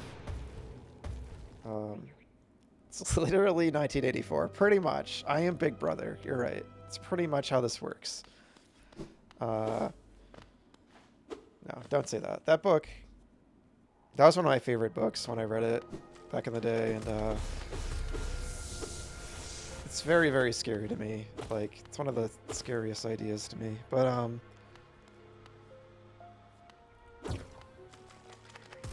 what was I saying? I don't even know. Right, yeah, somebody came into the chat, and, like, their first message was, like, basically... Like, oh, like, I'd recommend, like, to use this charm, basically. I think it was, like, the mark of whatever, like, the heroic mark, whatever it's called. Yeah, they kind of came in and, like, recommended, I think, like, I use this badge. And I kind of, like, jumped on their message, and I was like, oh, hey, like, welcome in, but I'd appreciate it if you didn't, like, you know, give tips. Like, I like to figure out stuff on my own, and then, like, they just didn't say anything else. And I was thinking about it, and I feel like it was another, like, learning experience where I just think I came on a bit too strong. I kind of thought, like, when it's a person's first message, and, like, when I reread their message, I was like, that wasn't even really, like, backseating. They were kind of just, like, I was already using this charm, I think. I think I mistakenly thought they meant, like, a different charm that I wasn't using. So yeah, like, I could have just said, like, oh yeah, like, I've been using that and it is useful. Like, I already knew that. And then maybe, like, you know, if the person just kept just kind of, like, giving tips and that was kind of all they're doing, that's when I feel like I should jump in and be like, okay. But yeah, I'm just kind of, like, learning how to handle that kind of thing, I guess. Because I get it. Like, that person might have...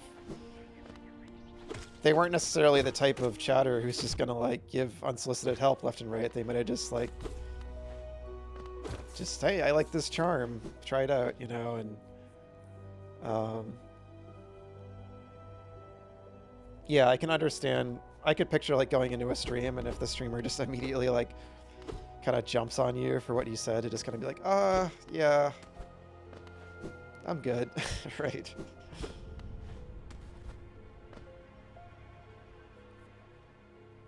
Yeah. I just mean, like, as far as, like, backseating goes, I feel like it was like the most mild case of it. That's kind of what I meant, but yeah. I'm just kind of thinking through how I should handle those kinds of situations.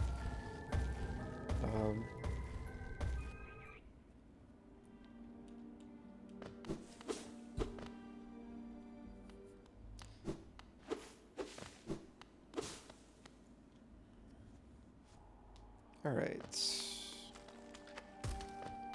Let's try to pay attention to the video game now.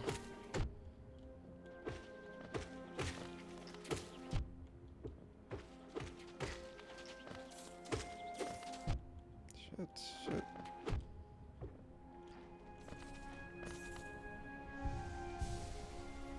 Yeah. You didn't need to backseat me to do that. And it was only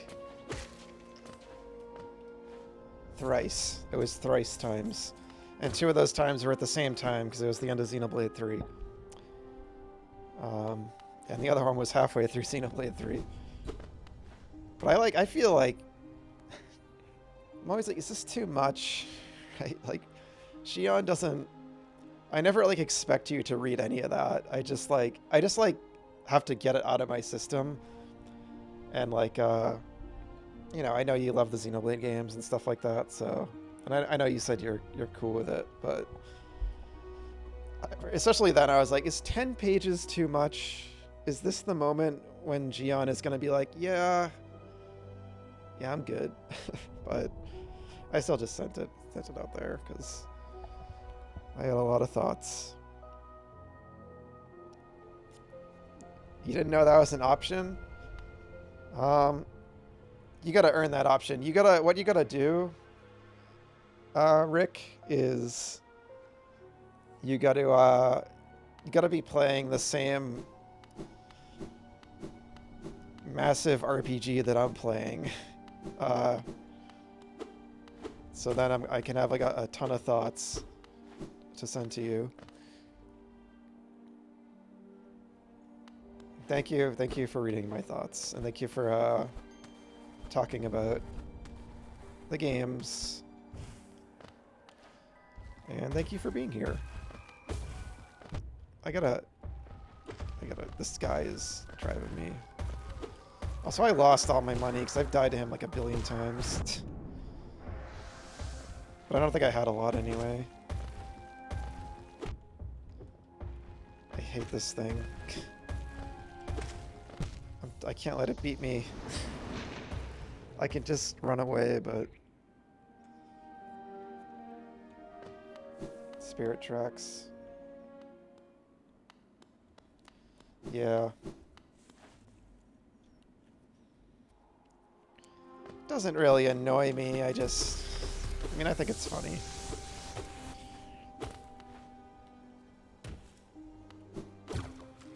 But I know you're joking.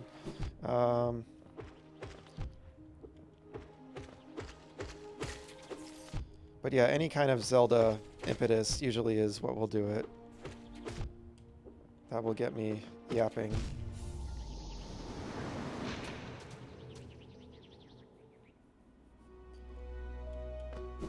Anyway, I gotta pay attention.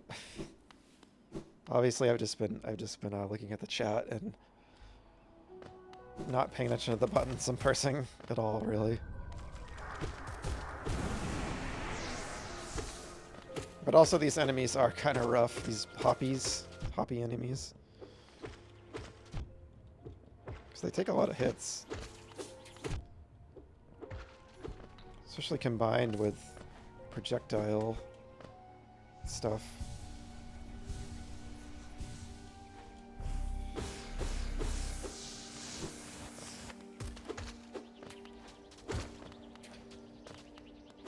The fact they gave you 2 of those soul fountains, like, right in a row, I think, shows, like, how they know this area is a little rough. Yeah, I'm not gonna be stubborn enough to bother.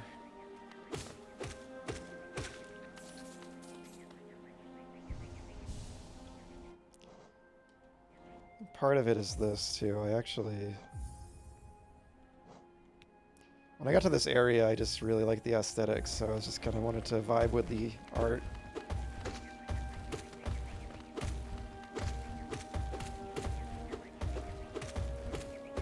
I love how they do this. They let you cheese them.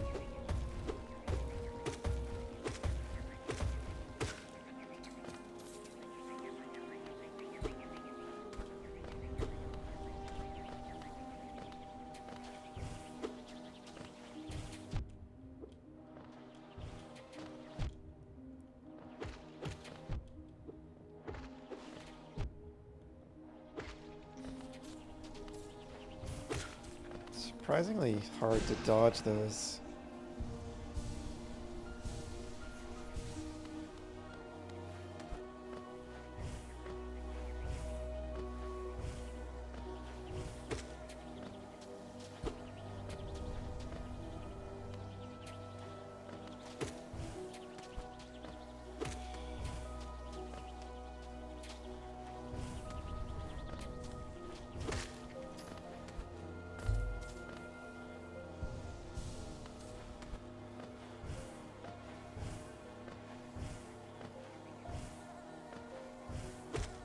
Oh, the bees.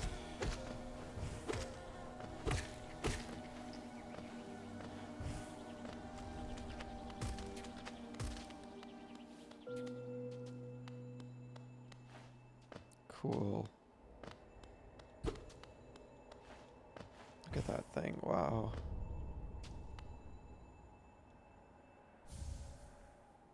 Oh, this sounds good. Born from imperfect discarded nails that have fused together. I thought you said the charms were born from, like, the wishes of dead bugs. I thought it was, like, the big guy in the background. I was just going to make a comment of how often when you find a charm, I think it is near, like, a corpse or something, and the charm maker said that. But maybe not this one was. The nails still long to be wielded. Allows the bear to slash much more rapidly with their nail. And how much did that cost? 3. Oh, damn.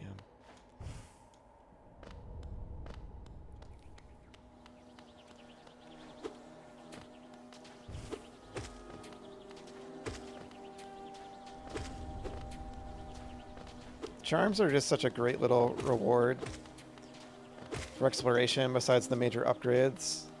Because they still can feel like exciting. Like that seems like that'll be a fun one to have. And like they're still substantial in their own way. Weak but hardworking and numerous, their hairy little bodies are filled with a thick, sweet golden liquid. Good to keep a few on you for long hunts.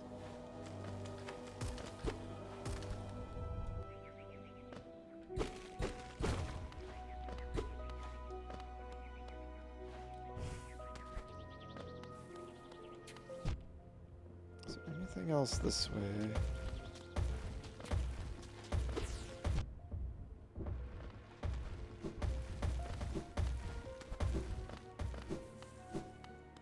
Well,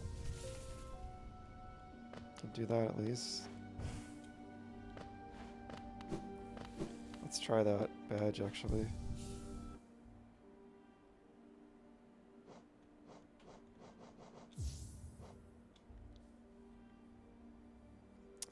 So I need 3.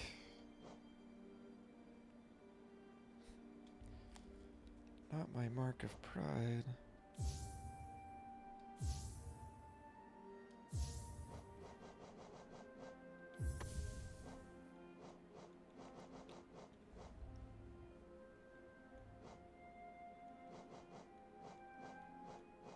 I want sprinting, recoil.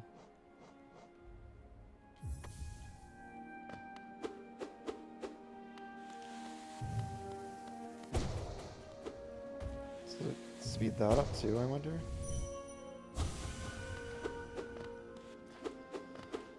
And I was saying way earlier in the game, I was like, I wish you could attack just a little faster.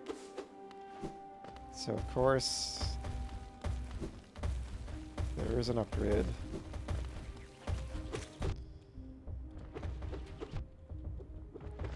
Though I still kind of wish you could just hold down the attack button too, but maybe it's just balanced around that. That might make it too easy or something.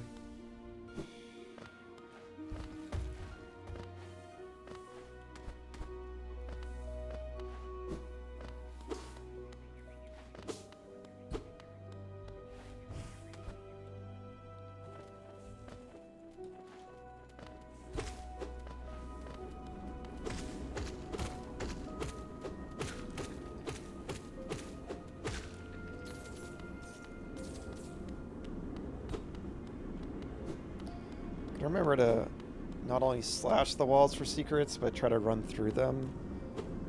'Cause sometimes it's just like a hidden doorway.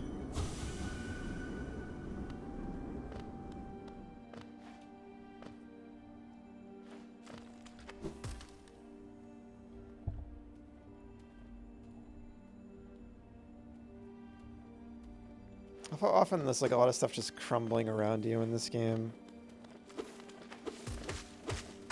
Just makes the world feel more like alive a bit.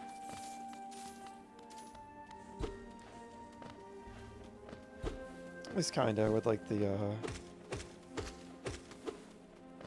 stalagmites. Or is it still the stalactites or stalagmites?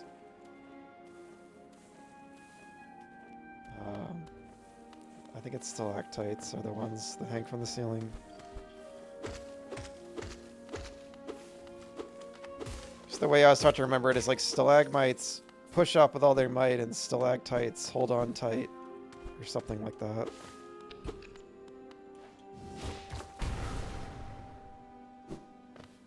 So just a little, where am I?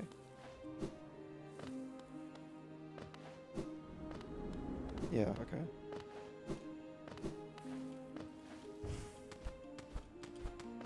Oh, okay. Journal?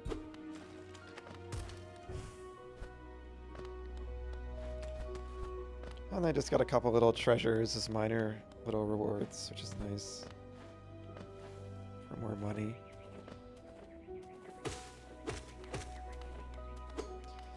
I'm always thinking about like the rewards for exploring in games. I think it's just like a really interesting subject when it comes to like game design and stuff, and like all games are definitely not created equal in that regard. And like I said, I think this game is doing a really good job with it for the most part in my book, in terms of like tangible, cool upgrades you're finding, just finding major progression upgrades just by exploring, and also just finding just cool new areas you stumble on, and just weird little strange discoveries. You might find a boss, you might just find like a weird bug corpse in a cave, or you might find like just some other mysterious thing like that weird mirror thing I found earlier that I'll probably go back to later, which will be a cool thing.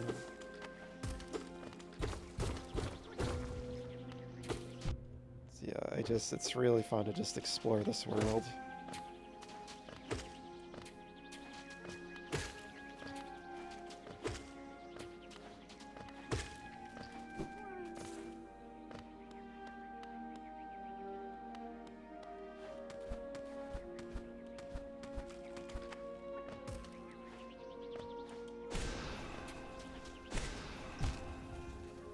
Use that for a change. Grub friend, yay. I probably found a certain amount of them. I usually turn off stuff like trophies in game. Like I always have the trophy notifications off when I play like PlayStation games, but I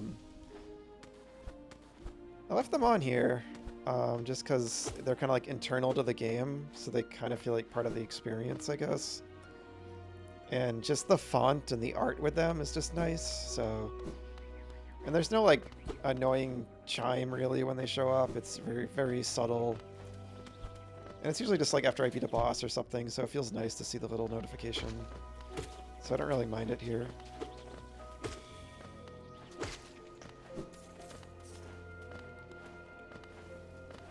Because I just like, I don't want to be playing some like emotional game on like PlayStation, and it's like some heartfelt scene happens, then a little thing comes up and it's like ding, like heartbroken, here's your trophy. Like I hate that.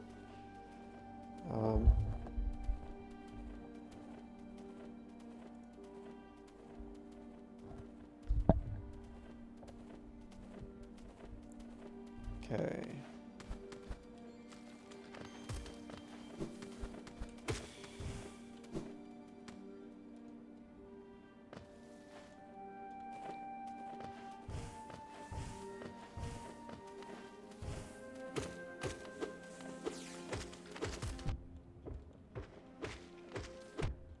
Shit.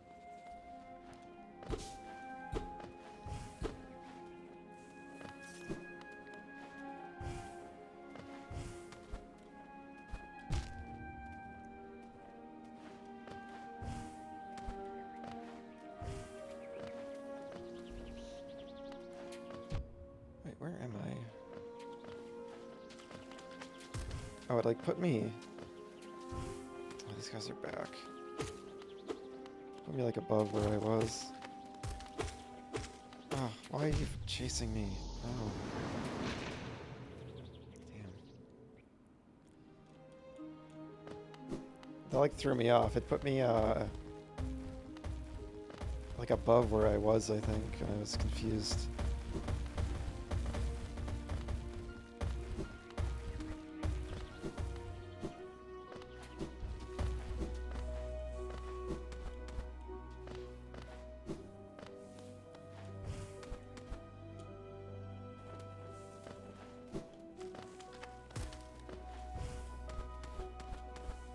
Good little shortcut.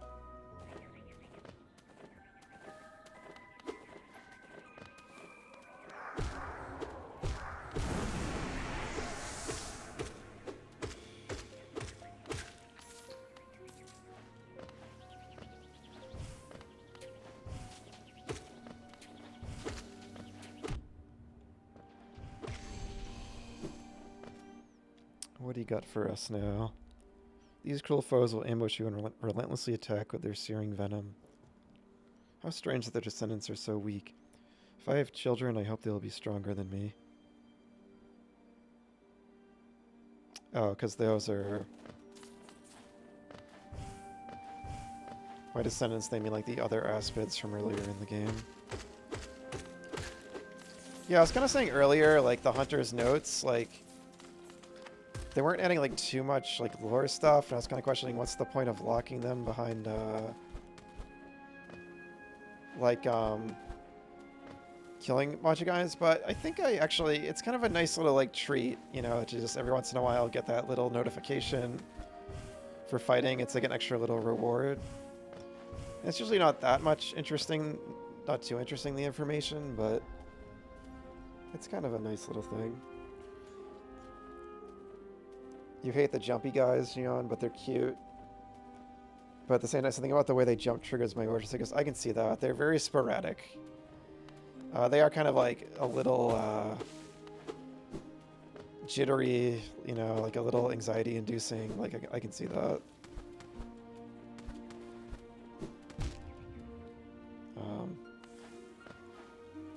They're definitely a bit annoying, but they're okay.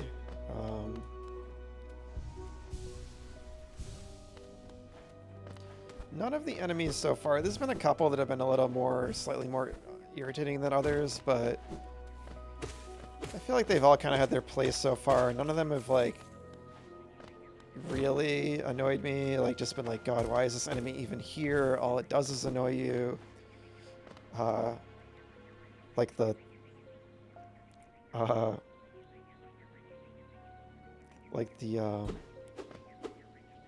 Stalgoblins in Zelda are just like nothing but irritating to me. I feel like they barely even serve a purpose in the game except to just annoy you. And I don't think they should be in the game at all. They just intrude on the atmosphere in those games. They're just terrible. Like, I just think they're one of the worst enemy designs in any game I've ever played. Like, they're annoying to fight. Everything about them is annoying. And I think they're only there because the developers were, first of all, worried players would get bored when they didn't have enemies to fight every 5 seconds, which I highly disagree with that philosophy, especially in a game like that. And what was I gonna say? Like, right, to give you like a spare weapon in case you're low on weapons, but that's like barely... Their weapons are always so crappy anyway, it doesn't even really matter. And this weapon's lying all over the place in those games anyway. Agreed, yeah. And then I found out later in Tears of the Kingdom, I found out after I finished it, you can actually use like those flash seeds to just kill them in one hit. And I was so mad. I was so mad. Like, there's so many tutorials for like, you know, how to resist gloom and like all this stuff that like, they just excessively tutorialize you with so many mechanics. But not a single one of those NPCs ever gave a hint about doing that, and that would have been the most useful tip in the whole game for me. Because boy, do I just... Any kind of like little enemy that is just there to like pester you and doesn't serve a bigger purpose really is usually not my friend in games.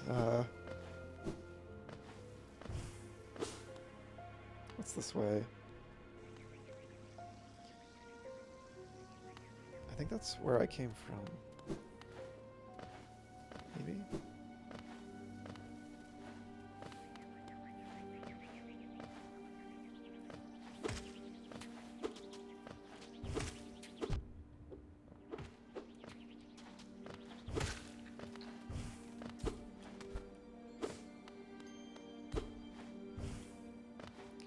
Can't wall jump up like the bug walls.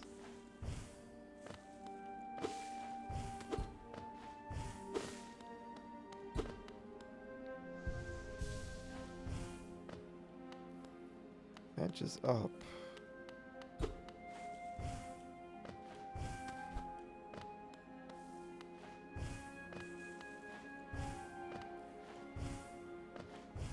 It's like a secret?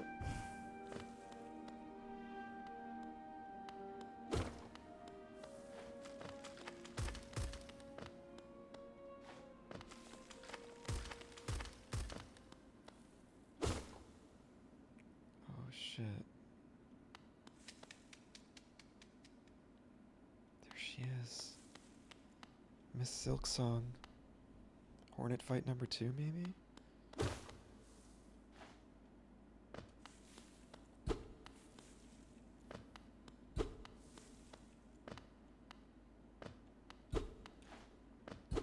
Looks like bones in the background, like spinal cords. This is 100% Hornet 2. So you pursue the deeper truth. It isn't one the weak could bear.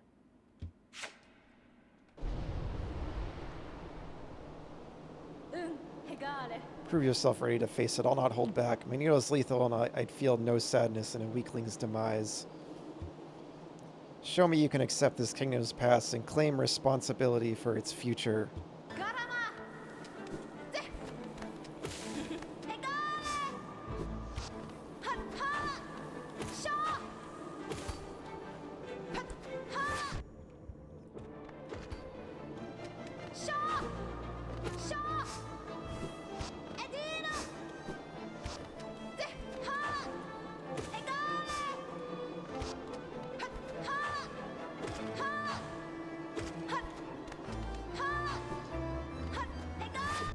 Shit, she has better range with that, I think.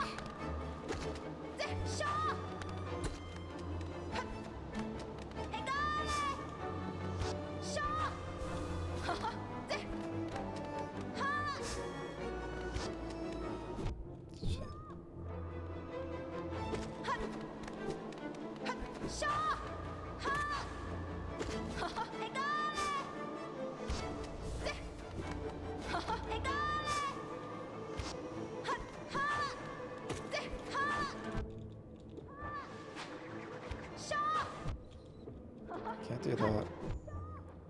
Damn.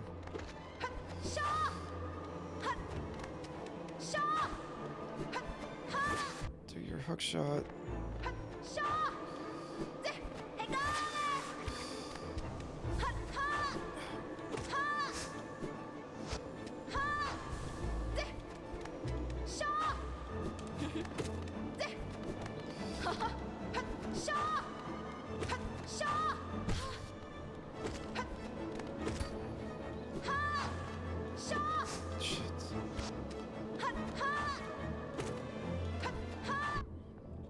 Got me there.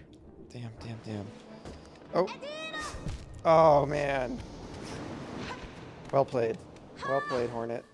It is indeed Jane Silksong. All the way back here. Damn it. Oh, that sucks. I wish they give you a bench. So this is one of those times when it's like, man, I just wish some of these bosses, they just gave me a bench next to it. Like, I feel like there's no point in just making the player walk all the way back. Because, like, obviously, I just want to try the fight again. So yeah, that is a slight gripe I have with this game.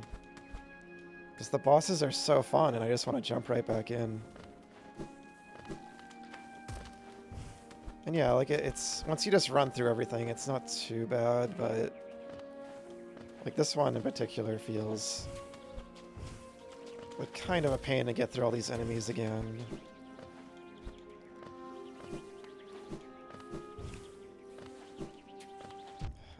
I'm just losing health on the way, too. Yeah, I'm just gonna die. I was gonna say, I feel prepared for this fight after that other boss. It can't be as hard as that, right? But I didn't want to, like, eat my hat again saying that. But it seems fine. It's like just a trickier version of the first fight with her.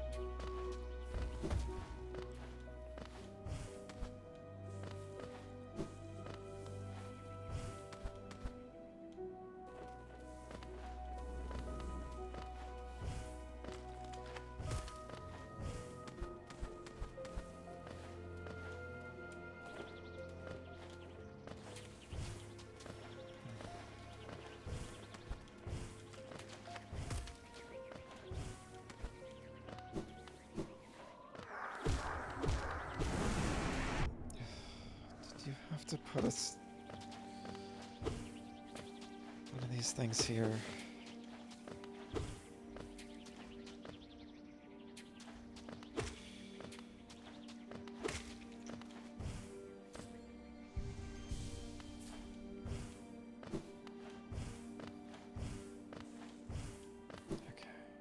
Well, I wonder... So it is pointing towards a bench. I wonder if I'm missing something.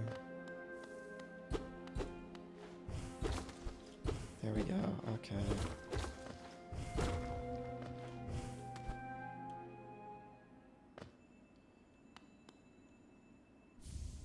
Wanderer's Journal.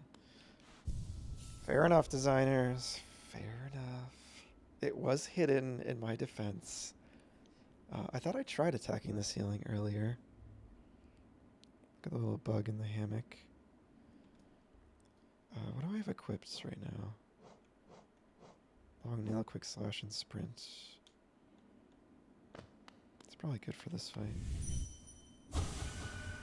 This ash trapped, so it's ash. Interesting.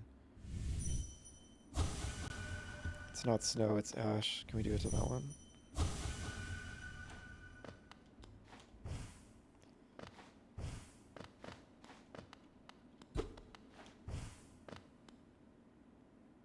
I feel like there's been several times in this game when I've like complained about something or in a comment, and then 5 seconds later the game is like, well, you should have just kept playing for 5 minutes and then we would have given you a bench. This is cool. I'm still underground. I was gonna say, is this like on the surface? So yeah, let's literally just have a bench before the boss. They gave me the sign though, so that's fair enough.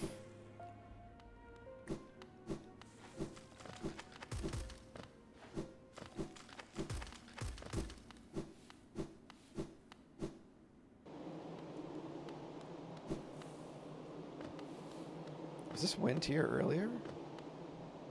I don't think it was.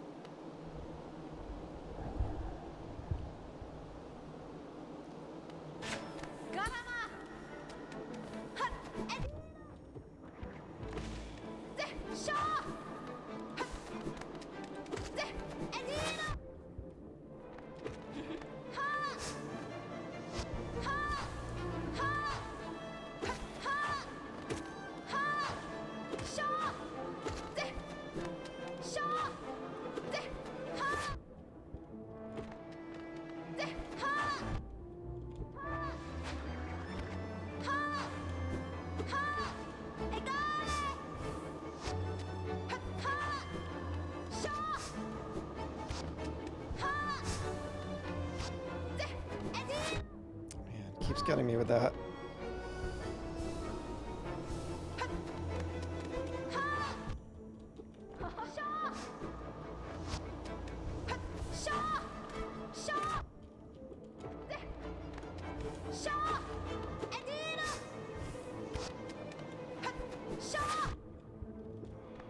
Keep your distance. Keep your distance.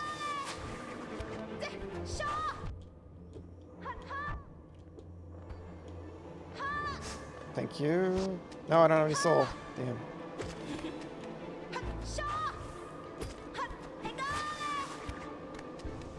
Yeah, I know.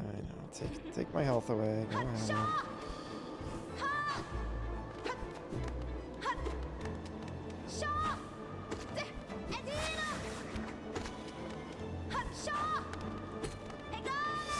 ahead.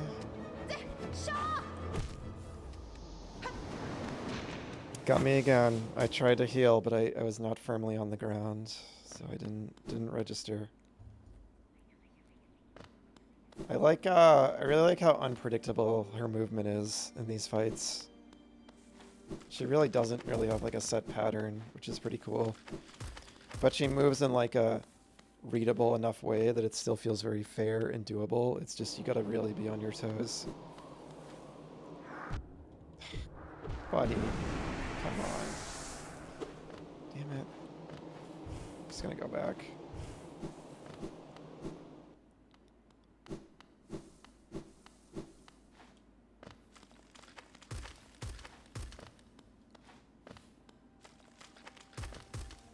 Where am I going?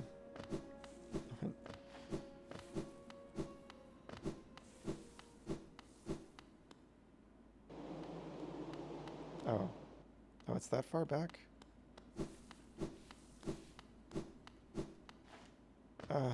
It's not. I just don't feel like it. Whatever. It's one piece of health.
Man. It's like she's reading all my moves there.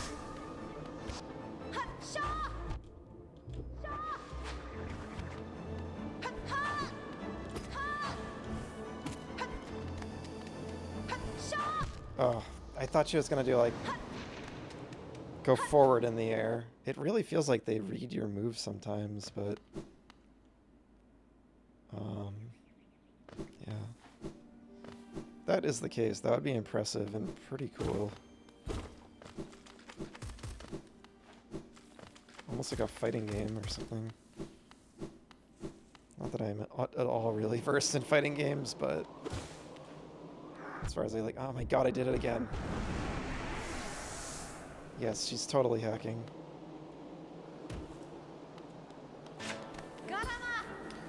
She deserves it. Her game finally came out after 1 billion years, so...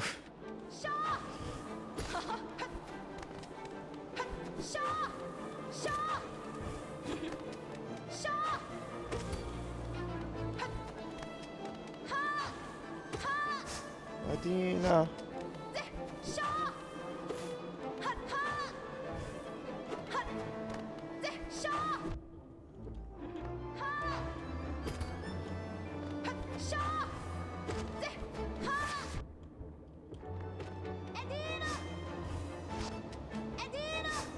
Oh, come on.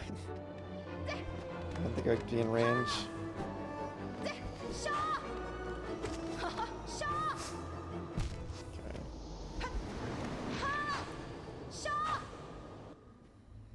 Let me check something.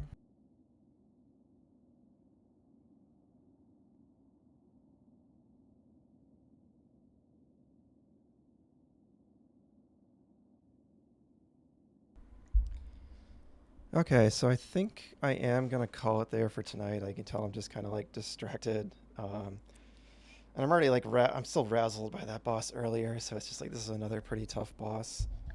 So I think I'm gonna, yeah, leave this for next time and I'll be fresh. I do actually want to try to raid somebody because I haven't done that yet. And since I have 4 of you guys here, which is kind of more than I usually have at the end of the stream. If you guys are willing to come along for a raid, obviously when we raid, you know, you don't, I mean, you can do whatever you want, but like, you know, you don't have to stick around, you know, I'm just gonna like say hi probably and then get off after a bit. But yeah,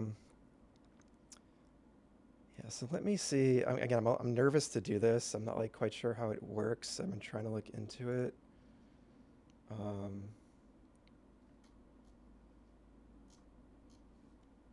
So let's see here. Yeah, and again, like you don't have to, but I should start trying to like network a little more and stuff. And again, I'm probably gonna say hi and hang out for a bit, and then probably go into lurk mode. Um, so yeah, I'm looking at streams. I do know. Let me see. Hold on. Yeah, so I was gonna raid Lee XP, I think. I haven't. She's a really cool streamer, like super chill, super down to earth and nice.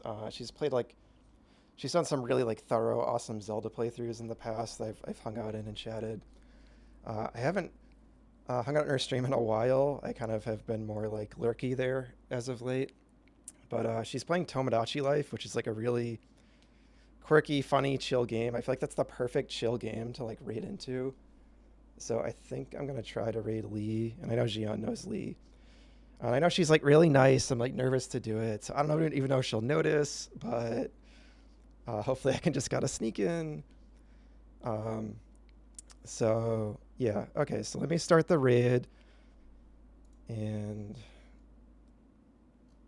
I don't know if it automatically. I have a tab open with her stream in case it doesn't automatically go to it for me. But let's see.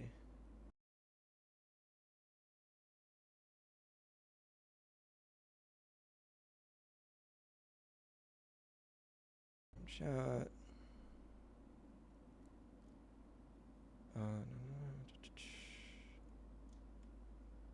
Okay, so I'm gonna start raid.